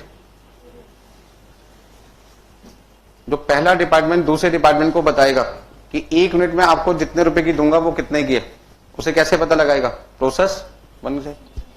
तो डिपार्टमेंट वन ने जो सामान डिपार्टमेंट टू को ट्रांसफर किया होगा, डिपार्टमेंट टू पूछेगा ना इसके कितने पैसे मैंने देने, तो पैसे कौन बताएगा? डिपार्टमेंट टू या वन? अब मान लीजिए कोई सामान आप दुकान पे खरीदने जाते हो तो दुकानदार से क्या कहते हो? भैया कितने पैसे देने? तो आप बताते हो उसको पैसे या वो बताएगा आपको? वो बताएगा। तो जिसने आपको सामान दिया पैसे वही बताएगा। तो डिपार्टमेंट टू को सामान किसने दिया?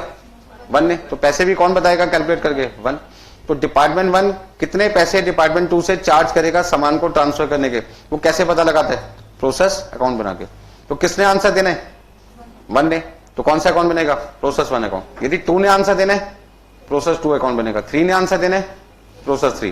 तीनों लोगों को आंसर देने तो आपको उस क्वेश्चन में प्रोसेस वन भी बनाना होगा, टू भी और थ्री भी। तो देखिए प्रोसेस वन अकाउंट में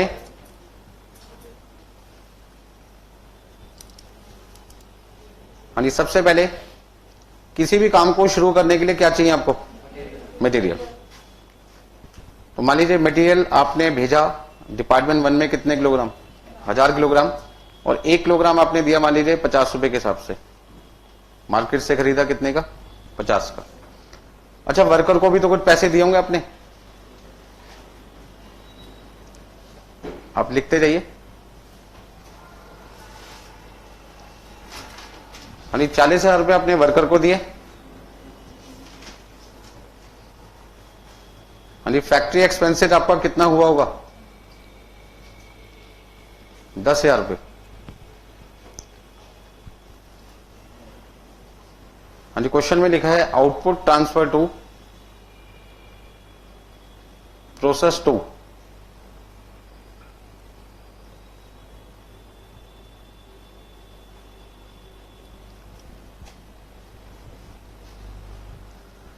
अच्छा, पहले प्रोसेस में आपका इनपुट कितना है 1000 और आपका आउटपुट भी कितना है 1000। इसका मतलब क्या हुआ? इसका मतलब हुआ कि जितना आपने इनपुट डाला था उतना ही वर्कर ने आउटपुट बना दिया। इसका ना वर्कर ने कोई भी वेस्टेज नहीं की। तो ये जो पहला एग्जांपल है इसमें मैंने आपको क्या समझाना है कि मेरा इनपुट और आउटपुट दोनों क्या बराबर है। इसका मतलब देयर इज नो लॉस, कोई भी लॉस नहीं है।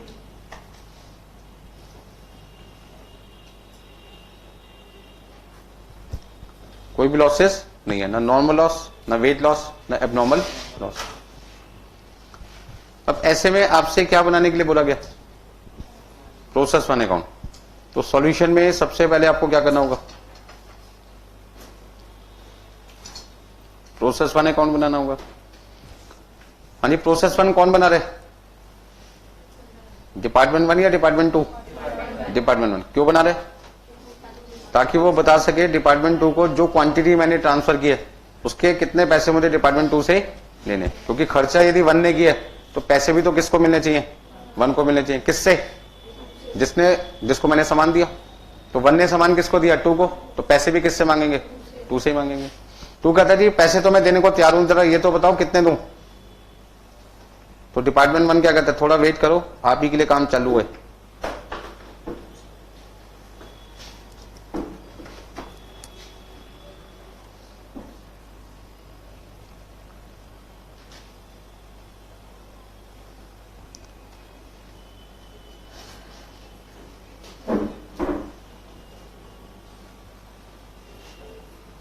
नोट कर लीजिए आप भी।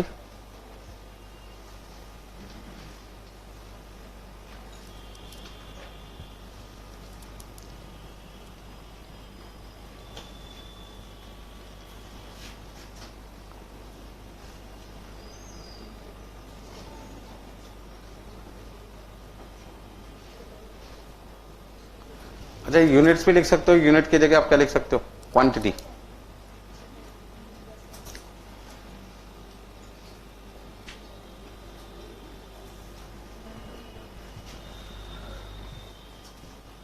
अच्छा, यदि आपसे कोई पूछे थी प्रोसेस अकाउंट की नेचर क्या, तो आप क्या कहोगे? Nominal, personal, real? नॉमिनल, ठीक है जी। और नॉमिनल अकाउंट में हम डेबिट साइड पे क्या लिखते हैं? जितने खर्चे हमने इनकर किए। तो जो खर्चा हमने इनकर किया उसमें सबसे पहले खर्चा हमने कौन सा किया? मटेरियल के नाम से। फिर सेकंड कॉस्ट हमने कौन सी की? डेबिट साइड पे हमें क्या लिखना होता है? जो पैसे हमने खर्च किए, कॉस्ट इनकर्ड। अच्छा, कॉस्टिंग के अंदर 2 बातें होती हैं। एक होता है पैसा खर्च करना और एक होता है पैसे को रिकवर करना। जैसे इस रूम का रेंट पे कर रहा हूं मैं, बट वसूल किससे लूंगा? आपसे। आपने जो फीस मुझे पे की होगी उस फीस में कहीं ना कहीं रेंट के नाम के भी पैसे मैंने आपसे लिए। इलेक्ट्रिसिटी का बिल मैं यहाँ पे कर रहा हूं, इनकर तो मैंने किया, पेमेंट तो मैंने की, लेकिन वो रिकवर किससे करूंगा? आपसे, क्योंकि मैं सर्विसेज किसको दे रहा हूं? आपको। तो उसी तरीके से किसी गुड्स को बनाने में जो पैसे लगे होंगे, चाहे मटेरियल के नाम से, चाहे लेबर के नाम से, चाहे फैक्ट्री के नाम से, वो खर्चा तो मैन्युफैक्चरर ने इनकर किया है, पर वो उसके पैसे लेगा किससे? उस पर्सन से लेगा जिस पर्सन को वो सामान बनाकर दे रहा है। तो यहां पे पैसा किसने खर्च किया? डिपार्टमेंट 1 ने। पैसे किससे लेगा वो? 2 से, क्योंकि उसने सामान बना के किसको दिया? 2 को। 2 ने पैसा खर्च किया होगा, किसको सामान दिया होगा? तो पैसे 2 खर्च कर रहा है, लेगा किससे? 3 ने किसको दिया होगा? मान लो सेल डिपार्टमेंट को। किसको? Sale department. मतलब तीसरे डिपार्टमेंट में काम पूरा हो गया मान के चलते हैं। किसको दिया?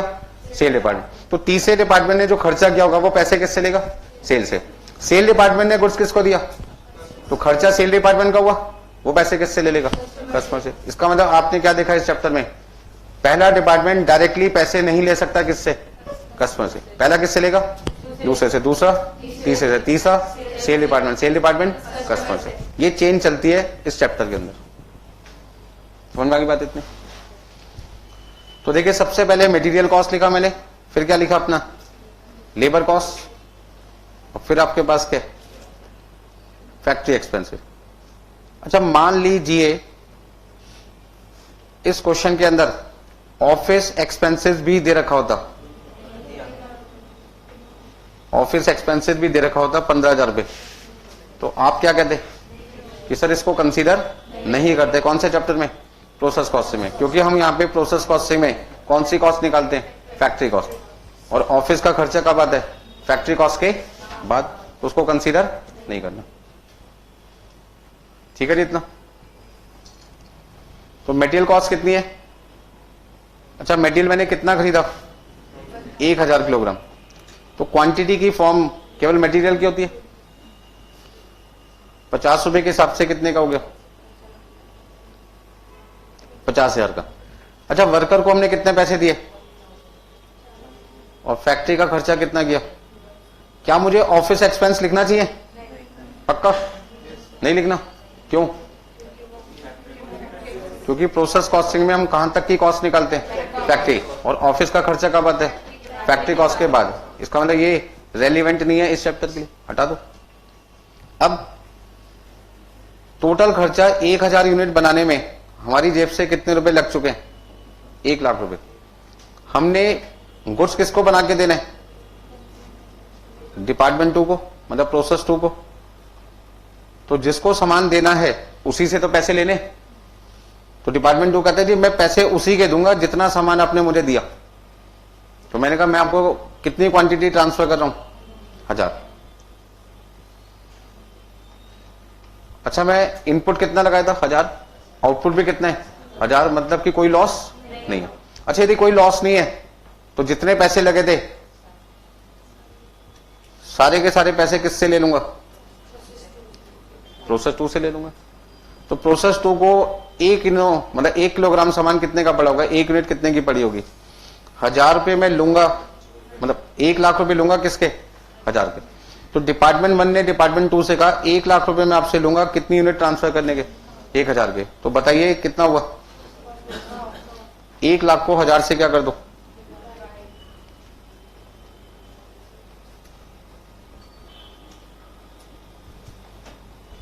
ठीक है इतना। जैसे थोड़ी देर पहले मैंने आपको लिखवाया था कि यदि नॉर्मल लॉस आ जाए या वेट लॉस आ जाए तो ऐसे में कॉस्ट पर यूनिट क्या होती है? नॉर्मल लॉस के आने पे या वेट लॉस के आने पर कॉस्ट पर यूनिट क्या होती है? बढ़ती है। क्योंकि ये नुकसान किसके कहने पे हो रहा है? वर्कर के कहने पे हो रहा है या कस्टमर के कहने पे? कस्टमर के कहने पे। कस्टमर के कहने का मतलब कस्टमर की रिक्वायरमेंट को पूरा करने की वजह से। जैसे चाय के पानी का नुकसान क्यों होता है उबालने के टाइम पे? कस्टमर की रिक्वायरमेंट थी उबाल के चाय बनाइए। फिर चाय की पत्ती का नुकसान क्यों हो रहा था? क्योंकि उसने कहा जी छान के दीजिए। तो जैसे जैसे कस्टमर इंस्ट्रक्शन देता रहेगा और उसकी वजह से कोई नुकसान होता रहेगा तो नुकसान का जिम्मेदार किसको मान लिया जाएगा? कस्टमर को। और ऐसे में यदि वो लॉस कस्टमर की वजह से हुआ तो उसके पैसे भी हम किससे लेंगे? कस्टमर से। नोट कर लिया यहां तक सबने? कोई दिक्कत है इसमें? अब इसी एग्जाम्पल को थोड़ा सा मॉडिफाई कर देते हैं। ठीक है जी। मॉडिफाई क्या करते हैं? यहां पे एग्जाम्पल 1 की जगह मैंने क्या लिख दिया? एग्जाम्पल 2, और यहां पे मैंने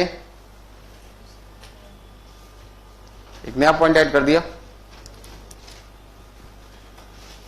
हाँ जी आप भी नोट कर लीजिए। यहां पे मैंने एक पॉइंट ऐड कर दिया। पहले तो मैंने लिखा एग्जाम्पल नंबर 2।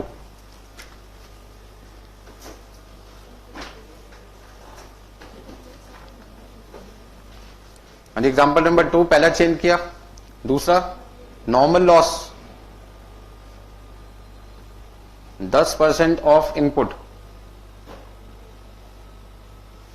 और स्क्रैप वैल्यू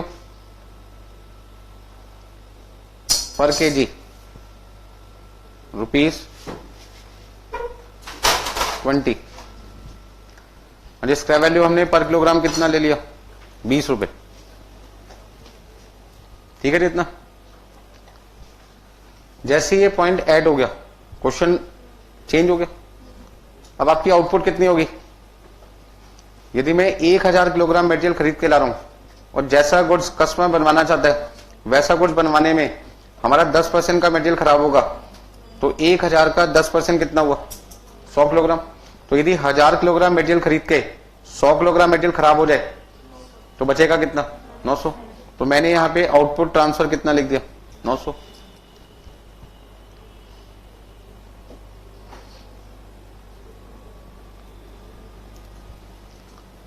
देखिए बाकी सारी चीजें सेम थी, इसलिए मैंने बाकी सारी चीजों को तो छेड़ा नहीं।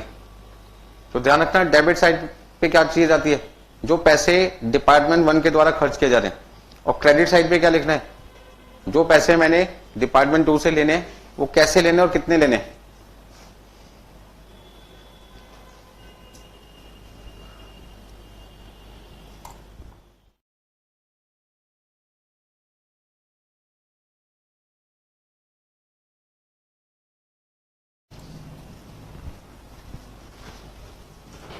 क्वेश्चन में मैंने आपको चेंज किया, 2 ही चेंजेस किए। पहला चेंज, एक नया पॉइंट इंट्रोड्यूस कर दिया जिसका नाम क्या? Normal loss. कितने परसेंट? 10%। नॉर्मल लॉस का मतलब क्या है? कोई ऐसा नुकसान जो डिपार्टमेंट 1 को करना पड़ रहा है, किसके लिए? डिपार्टमेंट 2 के लिए। क्योंकि डिपार्टमेंट 2 कहता है जैसा मटेरियल आपने खरीदा मुझे वैसा मटेरियल नहीं चाहिए, उसे आप वैसी शेप में कन्वर्ट करके दो जैसी शेप में मुझे चाहिए। तो ऐसे में डिपार्टमेंट 1 ने डिपार्टमेंट 2 को क्या समझाया? जैसा गुड्स आप चाहते हो वैसा मैं बना के तो दे दूंगा, बट कहीं ना कहीं मटेरियल की क्या होगी? वेस्टेज हो जाएगी। वो कहता कोई परवाह होने दो। मैं ठीक है, जब होने दो कह दिया आपने।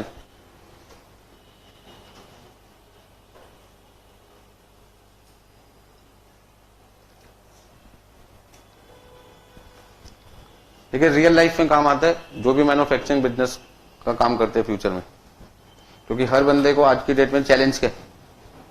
प्रॉफिट को बढ़ाने के लिए उसको अपनी कॉस्ट क्या करनी होगी? कम मिनिमाइज करनी होगी। और कॉस्ट को मिनिमाइज करने के लिए सबसे पहले वो कहां पे जाता है? फैक्ट्री में, क्योंकि सबसे ज्यादा खर्चा कहां पे होता है? फैक्ट्री में। तो कॉस्ट को मिनिमाइज करना है और उसके लिए वो अपनी फैक्ट्री को चुनता है। तो फैक्ट्री कॉस्ट को कम करने के लिए उसे कौन सी टेक्निक के बारे में पता होना चाहिए? Process costing. ठीक है ना? रिपीट करने आगे समझ में? अब बाकी सारी चीजें सेम थी, इसलिए मटेरियल कॉस्ट, लेबर कॉस्ट और फैक्ट्री एक्सपेंस को तो मैंने हाथ ही नहीं लगाया, क्योंकि मैंने उसमें कोई बदलाव किया ही नहीं। बदलाव क्या किया कि मैं कस्टमर को अब 1000 की जगह कितना सामान दे रहा हूं? 900। यदि मैं उसे 1000 की जगह 900 दूंगा तो आज वो मुझे पैसे कितने के देगा? 900 के देगा। कस्टमर कोई बेवकूफ थोड़ी है कि मैं उसको 1000 का मांगू पैसा और वो 1000 दे दे। वो कहेगा सामान आपने कितना दिया? 900। तो पैसे भी किसके? 900 के। बात समझो?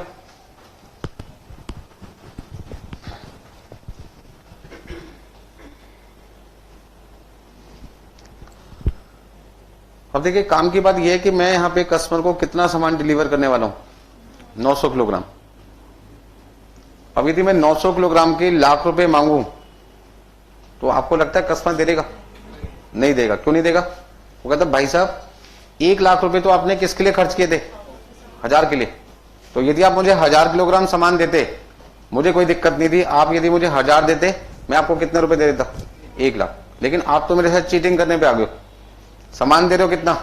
900 और पैसे कितने मांग रहे हो? 1 लाख। मैं तो नहीं दूंगा आपको पूरे पैसे। अब ऐसे में डिपार्टमेंट 2 जो मुझ पर शक कर रहा है कि मैं उसके साथ बेईमानी कर रहा हूं, चीटिंग कर रहा हूं, धोखाधड़ी कर रहा हूं, वो कैसे दूर की जाए? कैसे दूर की जाए वो समझाना है मुझे अब आपको। ठीक है जी? कस्टमर कहता है दी, कस्टमर कौन है? डिपार्टमेंट 2। यहां पे कस्टमर कौन है? डिपार्टमेंट 2। और मैन्युफैक्चरर इस समय कौन है? डिपार्टमेंट 1। तो डिपार्टमेंट 1 ने डिपार्टमेंट 2 को क्या समझाया? देखिए क्या समझाया उसने। डिपार्टमेंट 1 ने डिपार्टमेंट 2 को क्या समझाया कि मैं आपके लिए सामान बनाना कितना चाहता था? 1000 किलोग्राम, जिसके लिए मेरी जेब से कितने पैसे जा चुके हैं? 1 लाख। मैंने मटेरियल के 50,000 रुपए खर्च किए, वर्कर को मैंने कितने दिए थे? 40,000 रुपए। और फैक्ट्री का खर्चा कितना हुआ था? 10,000। ये सारे खर्चे मैं आपके लिए कर चुका हूं। कितने किलोग्राम के लिए? 1000। लेकिन जैसी आपकी स्पेसिफिकेशन थी, रिक्वायरमेंट थी, वैसा यदि मैं गुड्स बनाता हूं तो हमारी फैक्ट्री में कितने किलोग्राम सामान खराब हो जाता है? 100 किलोग्राम। तो ये जो 100 किलोग्राम का नुकसान हुआ है वो किसके कहने की वजह से हुआ? आपके इंस्ट्रक्शन की वजह से, आपकी वजह से हुआ। ऐसे लॉस को हमने क्या नाम दे दिया? Normal loss. इसलिए सामान कितना बना? 900। बट मेरी जेब से तो पैसे कितने गए थे? 1 लाख। तो मैं आपसे इसलिए कितने रुपए मांग रहा हूं? 1 लाख। बताओ मैंने आपके साथ कहां चीटिंग की? मैंने तो कोई चीटिंग नहीं की। डिपार्टमेंट 2 कहता है बिल्कुल सही बोल रहे हो, कोई चीटिंग नहीं की, लेकिन मुझे चीटिंग दिखाई दे रही है ना आपकी, क्योंकि ये जो 100 किलोग्राम नुकसान हुआ है आप उसके भी मुझसे पैसे मांग रहे हो। तो डिपार्टमेंट 1 ने कहा ये नुकसान किसकी वजह से हुआ था, आप ही की वजह से, और आपने हाँ भी भर दिया था ये नुकसान होगा तो मैं जिम्मेदार हूं, तो मैं चीटिंग काम कर रहा हूं। अब डिपार्टमेंट 2 ने कहा ठीक है मैं आपकी सारी बात मान लेता हूं, बिल्कुल सच बोल रहे हैं, आपके 1 लाख रुपए खर्च हुए किसके लिए, 1000 के लिए, बट जैसे जैसे मैंने इंस्ट्रक्शन दी थी उस वजह से 100 किलोग्राम मटेरियल का क्या हुआ नुकसान, और आउटपुट कितना रह गया 900। तो मैं 900 के आपको 1 लाख रुपए देने के लिए तैयार हूं, बट एक कंडीशन है कि जो 100 किलोग्राम का नुकसान हुआ है वो 100 किलोग्राम भी मुझे चाहिए, क्योंकि आप मुझसे पैसे किसके ले रहे हो, 1000 किलोग्राम के, तो मुझे सामान भी कितना दो 1000। 900 सही यूनिट है, ये गुड क्वांटिटी है, और ये लॉस है। वो कहता है जो लॉस हो गया उसकी भी क्वांटिटी मुझे दे दो। किसने कहा, डिपार्टमेंट 2 ने कहा। किससे, डिपार्टमेंट 1 से। क्यों कहा, क्योंकि वो कहता है नॉर्मल लॉस मेरा लॉस है ना, जब आप करेंगे नुकसान आपकी वजह से हुआ, आपको बियर करना पड़ेगा, इसका नुकसान किसका है, आपका। तो यदि लॉस मेरा है, डिपार्टमेंट 2 कहता है, तो इसको बेचकर जो पैसे मिले होंगे आपको कबाड़ी वाले से, वो पैसे किसके थे, मेरे थे, और हैं किसके पास, आपके पास। ये चीटिंग की थी आपने, जो अभी तक आपने मुझे नहीं दी। मैं आपको 1 लाख रुपए देने के लिए तैयार हूं, कोई दिक्कत नहीं, मुझसे 1 लाख रुपए लो, पर ये जो 100 किलोग्राम को बेचने पे आपको जो स्क्रैप वैल्यू मिली होगी 20 रुपए के हिसाब से, स्क्रैप वैल्यू कितनी लिखी थी आपने अभी, 20 रुपए, आपकी जेब में कितने पैसे आए होंगे, 2000। ये 2000 रुपए थे किसके, डिपार्टमेंट 2 के, हैं किसके पास, 1 के पास। तो डिपार्टमेंट 2 कह रहा है आपने यहां जो बेईमानी की है वो कितने की 2000 की। ये पैसे आए आपके पास है क्योंकि सामान फैक्ट्री में खराब होता आपकी, तो बेचा भी किसने, आपने, बट ये पैसे आपके नहीं है, मेरे हैं, मुझे दे दो। कैसे दें, पैसे देने के 2 तरीके हैं, 1 लाख रुपए ले लो और 2000 रुपए वापस कर दो। दूसरा तरीका क्या, जब मैंने आपसे 1 लाख लेने हैं और मैंने आपको 2000 रुपए देने हैं, तो मैं आपको क्या कहूंगा, 98,000 दे दो ना भाई। मैंने आपसे 1 लाख लेने और आपको 2000 वापस करने हैं, तो मैं क्या कहूंगा, आप 2000 मत दो, 98 दे दो। बस समझ में आ गई। तो डिपार्टमेंट 1 ने चीटिंग कहां पे की थी, वो जो स्क्रैप वैल्यू के 2000 रुपए मिले थे वो सोचा मेरे हैं क्योंकि नुकसान मेरे यहां हुआ है, जबकि नुकसान हुआ उसके यहां पे है, बट हुआ किसका था, डिपार्टमेंट 2 का। तो पैसे भी किसके हैं, डिपार्टमेंट 2 के। अब इसको ऐसे समझो, एक बच्चा आया मेरे पास कि सर मेरे को ये मोबाइल पुराना हो गया, बेचना है, बट मेरे पास कोई क्लाइंट नहीं है, आपकी क्लास में बहुत सारे स्टूडेंट आते हैं, आप मेरी मदद करो, ये मोबाइल ले लो और 2000 रुपए में कोई बच्चा खरीदने को तैयार हो तो उसको बेच देना। तो उसने मुझे मोबाइल दिया, मैंने क्लास में नारा लगा दिया, मैंने कहा किसी को मोबाइल खरीदना हो ये 2000 में तो आप मुझसे आके कांटेक्ट कर सकते हैं। 2 क्लास के बाद में तीसरी क्लास में बच्चा आया और मुझसे 2000 का मोबाइल खरीद के ले गया। अब वो बताओ 2000 मेरे हैं या उस बच्चे के जिससे मैंने मोबाइल लिया था, उस बच्चे के जिसने मुझे मोबाइल दिया था बेचने के लिए। तो पैसे मैं अपने पास रख लूं क्या, नहीं। उसी तरीके से डिपार्टमेंट 2 क्या कहता है, नुकसान मेरा था, पैसे भी किसके थे, मेरे थे, बट पैसे आए किसके पास, आपके पास। तो आपकी जिम्मेदारी क्या बनती है, ये मुझे वापस करो। तो मैंने कहा ले लो यार, इतना शोर क्यों मचा रहे हो, इतना सुनाई जा रहे हो जब से, बात समझ में आ गई। तो अब मुझे यहां पे सही वैल्यू कौन सी लिखनी पड़ेगी, सही वैल्यू कौन सी लिखनी होगी, 98,000 या 1 लाख रुपए, 98। अब इसे 98,000 बनाने के लिए मुझे कहीं ना कहीं यहां पर कितने रुपए लिखने पड़ेंगे, 2000। तो यहां पे मैं क्या नाम लिखूंगा, बाई नॉर्मल लॉस।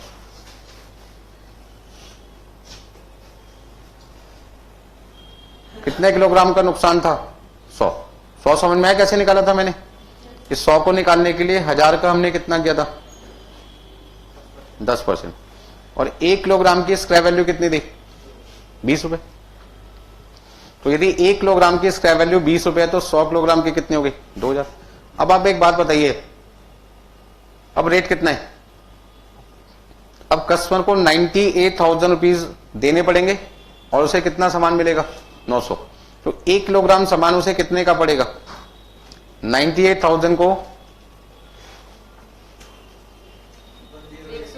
900 से क्या कर दो, डिवाइड कर दो, बताना कितना है कभी, 108.8889 लिख दिया मैंने, ठीक है ना। अब आप सोच रहे होंगे सर ने पता नहीं कौन सा दिमाग लगाया, ना तो 8 डेसिमल के 2 डिजिट लिखे, ना 3, 4 ही क्यों लिखे, 5 क्यों नहीं लिखे, ठीक है ना।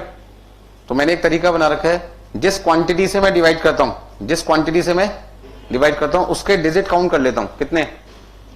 जिस क्वांटिटी से मैंने डिवाइड किया उसके डिजिट कितने? 3। और जब भी कोई चीज फ्रैक्शन में आती है, सेफ्टी पर्पस के लिए मैं क्या करता हूं, एक डिजिट एक्स्ट्रा लेके चलता हूं। ठीक है जी। अब 900 में कितने डिजिट हैं? 3। मैंने एक एक्स्ट्रा ले लिया, कितने हो गए? 4। मैंने कहा कैलकुलेशन करते टाइम यदि मेरा आंसर फ्रैक्शन में आ गया या डेसिमल में आ गया तो मैं डेसिमल के बाद में कितने डिजिट कंसीडर करूंगा? 4 कंसीडर करूंगा। ऐसा क्यों? उसका जवाब यह है, यदि आपकी बात मैं मान लेता और आप कहते सर 108.88 इतना आई जा रहा है कैलकुलेटर में, आप एक काम करो इसको कितना लिख दो? 109। यदि मैं आपकी बात मान लेता और 109 को वापस 900 से मल्टीप्लाई करूं, 109 रुपए को 900 से मल्टीप्लाई करूं तो कितना आता है? आपकी वैल्यू आती है 98,100।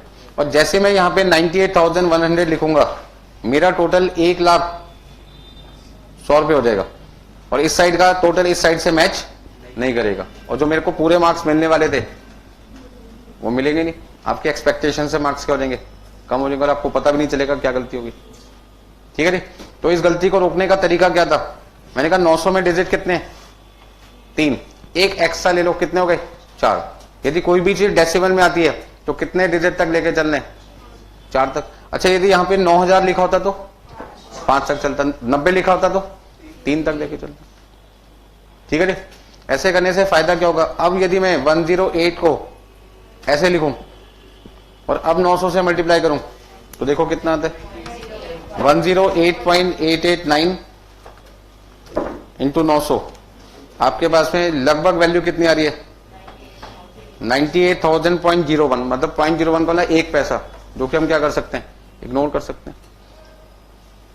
100 रुपए को इग्नोर करना आसान है या 1 पैसे को इग्नोर करना आसान है? आपके 1 पैसे को।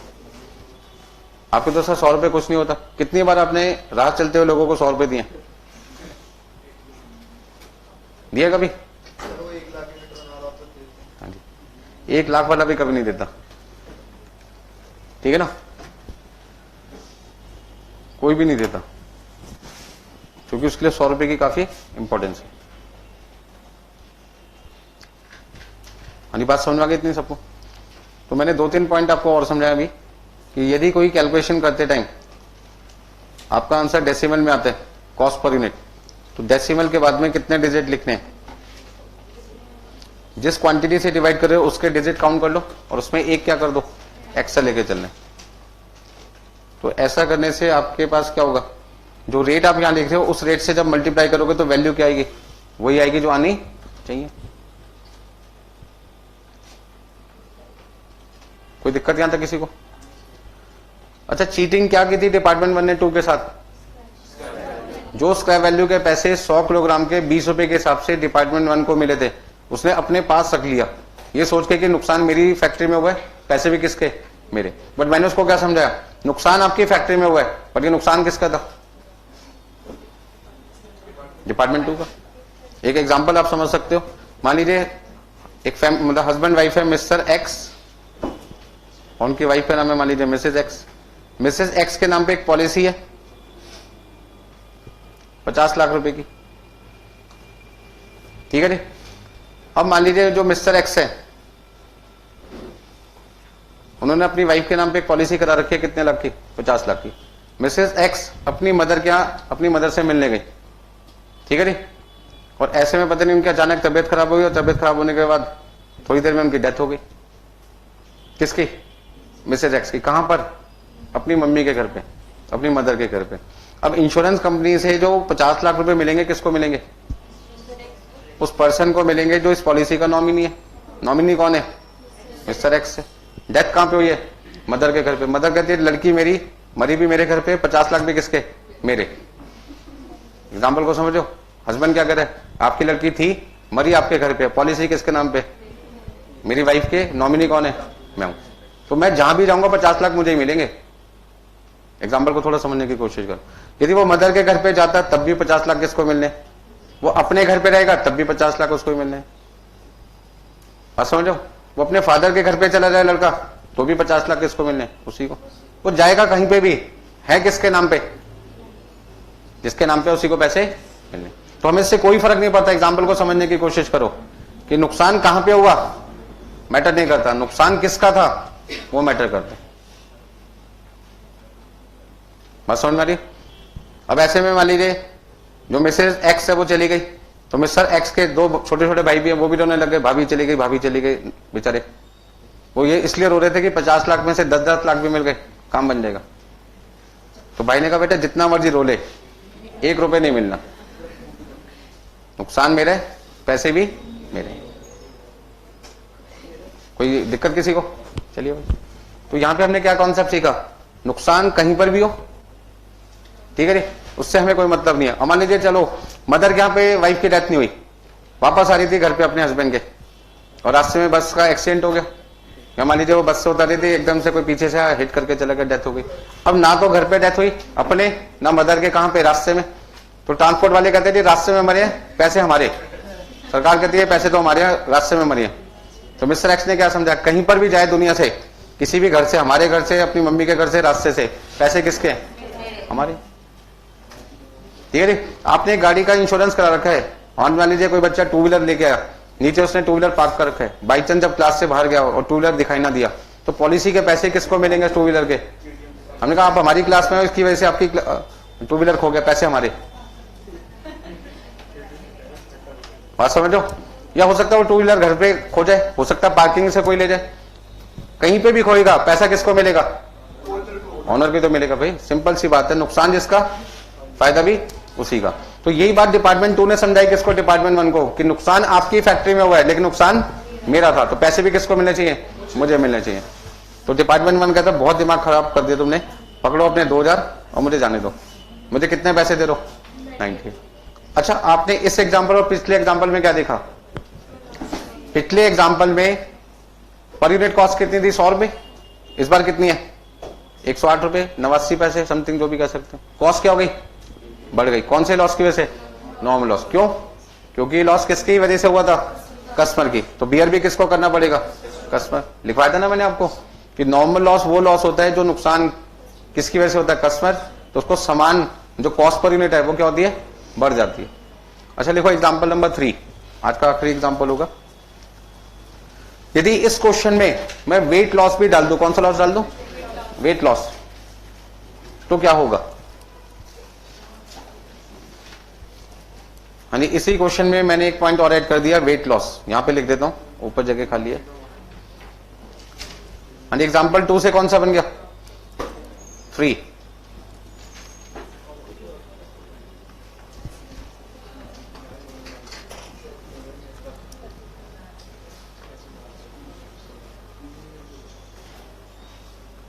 यानी वेट लॉस मान के चलते हैं 50 किलोग्राम। अच्छा, कौन से लॉस की स्क्रैप वैल्यू होती है और कौन सी की नहीं होती? नॉर्मल लॉस की तो होती है क्योंकि विजिबल होता है, और कौन से लॉस की नहीं होती? वेट लॉस की। यानी पहले पूरा क्वेश्चन नोट कर लीजिए। कई बच्चे कहते हैं सर यहीं चेंज कर दूं, मैंने कहा नहीं, अब तो मेहनती स्टूडेंट हो ना। किसने कहा? मैं कह रहा हूं आपके लिए, ठीक है ना भाई? तो मैंने इस क्वेश्चन में अब एक नया पॉइंट ऐड कर दिया, वेट लॉस।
हाँ जी, एग्जाम्पल नंबर 3 जो स्लाइटली डिफरेंट है किससे, एग्जाम्पल नंबर 2 से।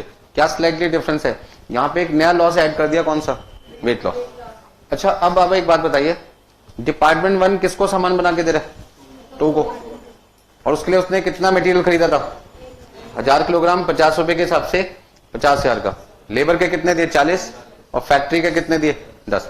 ये सारा खर्चा हुआ कितना, 1 लाख। तो डिपार्टमेंट 1 चाहता है कि मैं कितने पैसे डिपार्टमेंट 2 से ले लूं, 1 लाख से। क्या आपको लगता है डिपार्टमेंट 2 पागल है, जितना डिपार्टमेंट 1 मांगेगा उतने पैसे दे देगा? वो कहेगा भाई साहब पहले तो मुझे जस्टिफाई करो कि आप 1 लाख किस चीज के मांग रहे हो, ठीक है ना। यदि उससे सेटिस्फाई हो जाएगा तभी डिपार्टमेंट 2 पैसे देगा किसको, 1 को। कौन से लॉस के होने के बाद पैसे मिलते हैं, नॉर्मल लॉस, और कौन से लॉस के पैसे नहीं मिलते, वेट लॉस। इसका मतलब मैं डिपार्टमेंट 2 को कौन से लॉस के पैसे दे पाऊंगा, नॉर्मल लॉस के, कौन से के नहीं दे पाऊंगा, वेट लॉस के। अब वो फिर मेरे से झगड़ा करेगा, एक के पैसे दे रहे हो, एक के पैसे नहीं दे रहे। तो मैं उसको समझाऊंगा कि एक लॉस होने के बाद विजिबल होता है, जिसके पैसे मुझे मिल सकते हैं कबाड़ी वाले से, और एक लॉस इनविजिबल होता है जो होने के बाद दिखाई नहीं देता। कोई शक है तो फैक्ट्री में आकर देख लो। मैंने उसको एग्जांपल भी दिया कि मैंने कहा जब चाय बनाते हैं तो पानी को उबालने से भाप बनती है, भाप हमारा कौन सा लॉस होता है, वेट लॉस। क्या मैं उसको कबाड़ी वाले को बेच पाऊंगा, वो कहता नहीं। मैंने कहा बस ये तो मैं समझा रहा था आपको कि वेट लॉस की कोई इसका वैल्यू नहीं होती। लेकिन चाय की पत्ती जो छन्नी में रह गई थी वो विजिबल है, उसे हम क्या कर सकते हैं, बेच सकते हैं, ठीक है ना। उसके भी लोग खरीदार होते हैं क्योंकि उस चाय में से अभी भी कुछ कलर आना बाकी है। हम तो क्या करते हैं, एक बार चाय बनाई, पत्ती क्या कर देते हैं, फेंक देते हैं। बट आप यदि उस पत्ती को ना फेंकें और उसको धूप में सुखा लें और उसमें फ्रेश चाय की पत्ती मिला दें तो मार्केट में सेकंड का मतलब क्या होगा, एक तो हो गया बिल्कुल फ्रेश, सेकंड का मतलब क्वालिटी सेकंड होगी उसकी, मार्केट में बिक जाएगा, ठीक है ना। बट उस केस में क्या होगा, घर में जब वो चाय पत्ती दोबारा खरीद के लाओगे तो 1 चम्मच की जगह कितनी डालनी पड़ेगी, 1.5 या 2 चम्मच, क्योंकि वो रीयूज हो चुकी ना, मतलब एक बार यूज हो चुकी है, आप दोबारा यूज कर रहे हो उसको। फिर आप कहते हो ये कंपनी की चाय की पत्ती नहीं खरीदेंगे। तो जहां आपको 1 की जगह 2 या 3 डालना पड़े, समझ लो कहीं ना कहीं क्वालिटी गड़बड़ हो रही है, बिक जाती है वो चीज। अब क्वेश्चन को कैसे सॉल्व करना है जल्दी बताइए। हाँ, यहां पे वापस आ जाते हैं हम अपने। सबसे पहले मैंने यहां पे क्या लिखा, देखिए जैसे ही हम पैसे खर्च करते हैं हमारी इच्छा क्या होती है, जल्दी से पैसे मिल जाए, किससे, उस पर्सन से जिसको हमने सामान बना के दिया। अब मैंने इसको गुड्स कितना दिया, 850, बट मेरी इच्छा क्या होगी, ये पूरे 1 लाख रुपए ले लूं इससे। तो डिपार्टमेंट 2 क्या मेरी बातों में आ जाएगा, नहीं। वो कहता भाई साहब सामान तो देते 850, पैसे कितने के मांगते हो, 1000 के। तो मैं आपको 1 लाख रुपए देने के लिए तैयार हूं यदि आप मुझे कितना सामान दे दो, कितना सामान दे दो, 1000 दे दो। मैंने कहा 1000 कैसे दे दूं, 150 तो खराब हो गया। वो कहता है यदि 150 खराब हो गया तो उसके पैसे भी किसको दो, मुझे दो। मैंने कहा ठीक है ले लो। तो पहले मैंने कौन से लॉस के पैसे कस्टमर को दे दिए, 100 किलोग्राम का नुकसान हुआ था, 20 रुपए के हिसाब से मेरे पास कितने पैसे आए थे जो मैंने उसको लौटा दिए। अब कस्टमर क्या होता है ना, एक के पैसे मिल जाए तो उसकी एक्सपेक्टेशन होती है दूसरे लॉस के भी पैसे मिल जाए। बट दूसरा लॉस कौन सा था, वेट लॉस, जिसकी कोई स्क्रैप वैल्यू नहीं होती। उसको मैंने एग्जांपल देके भी सेटिस्फाई कर दिया ताकि वो शक ना करे, उसको ये ना लगे कि मैं उसके साथ कोई चीटिंग कर रहा हूं। अब लाख रुपए मैं लेना चाहता था पर उसमें से 2000 रुपए मेरे पास में आए हुए हैं डिपार्टमेंट 2 के। पहला पॉइंट, स्क्रैप वैल्यू के पैसे आए किसके पास है, 1 के पास है, किसके, 2 के। तो डिपार्टमेंट 1 क्या कहता है, आपके कितने पैसे मेरे पास आए हुए हैं, लेने कितने मैंने, 1 लाख, 2000 आपके पास, आपके पैसे मेरे पास आए हुए हैं, तो आप मुझे कितने और दे दो। अब आप एक बात बताइए, कॉस्ट पर यूनिट कितनी आएगी, 98,000 को हम किससे डिवाइड करेंगे, 850 से। जरा बताइए कितना लिखूं मैं, 98,000 divided by 850 equal to 115।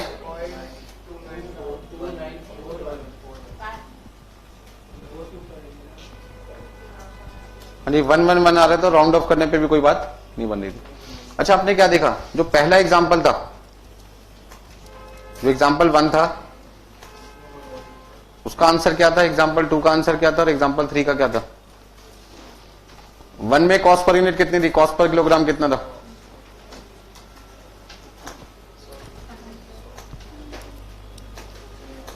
One में आपका आंसर क्या था, कॉस्ट पर किलोग्राम 100 रुपए। तो दूसरे में कितना आया था, 100 कितना था, 108 पॉइंट,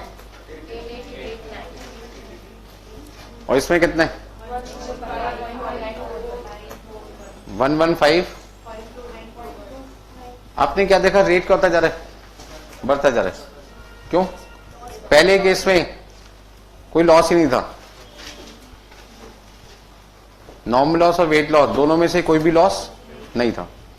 दूसरे में सिर्फ कौन सा लॉस था, नॉर्मल लॉस, और तीसरे में दोनों में। तो जैसे जैसे वेट लॉस और नॉर्मल लॉसेस बढ़ने लग जाते हैं, कॉस्ट पर यूनिट क्या होती है, बढ़ने लगती है। तो मैन्युफैक्चरर को क्या करना पड़ेगा, अपने नॉर्मल लॉसेस और वेट लॉसेस को क्या करना होगा, कम करना पड़ेगा। तो वेट लॉस को कैसे कम कर सकते हैं, जैसे मैंने कहा भाई चाय को बनाते टाइम पानी गर्म करने की वजह से भाप बन रही है, तो एक काम करो ना, जितनी देर पानी उबल रहा है उस पर ढक्कन ढक दो,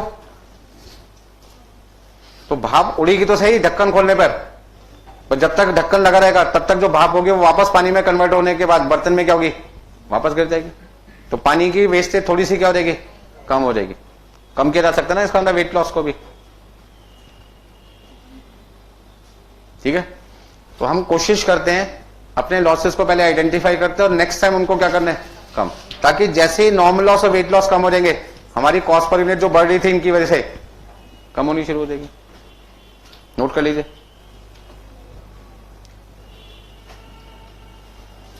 तो आज के लिए इतना ही करते हैं।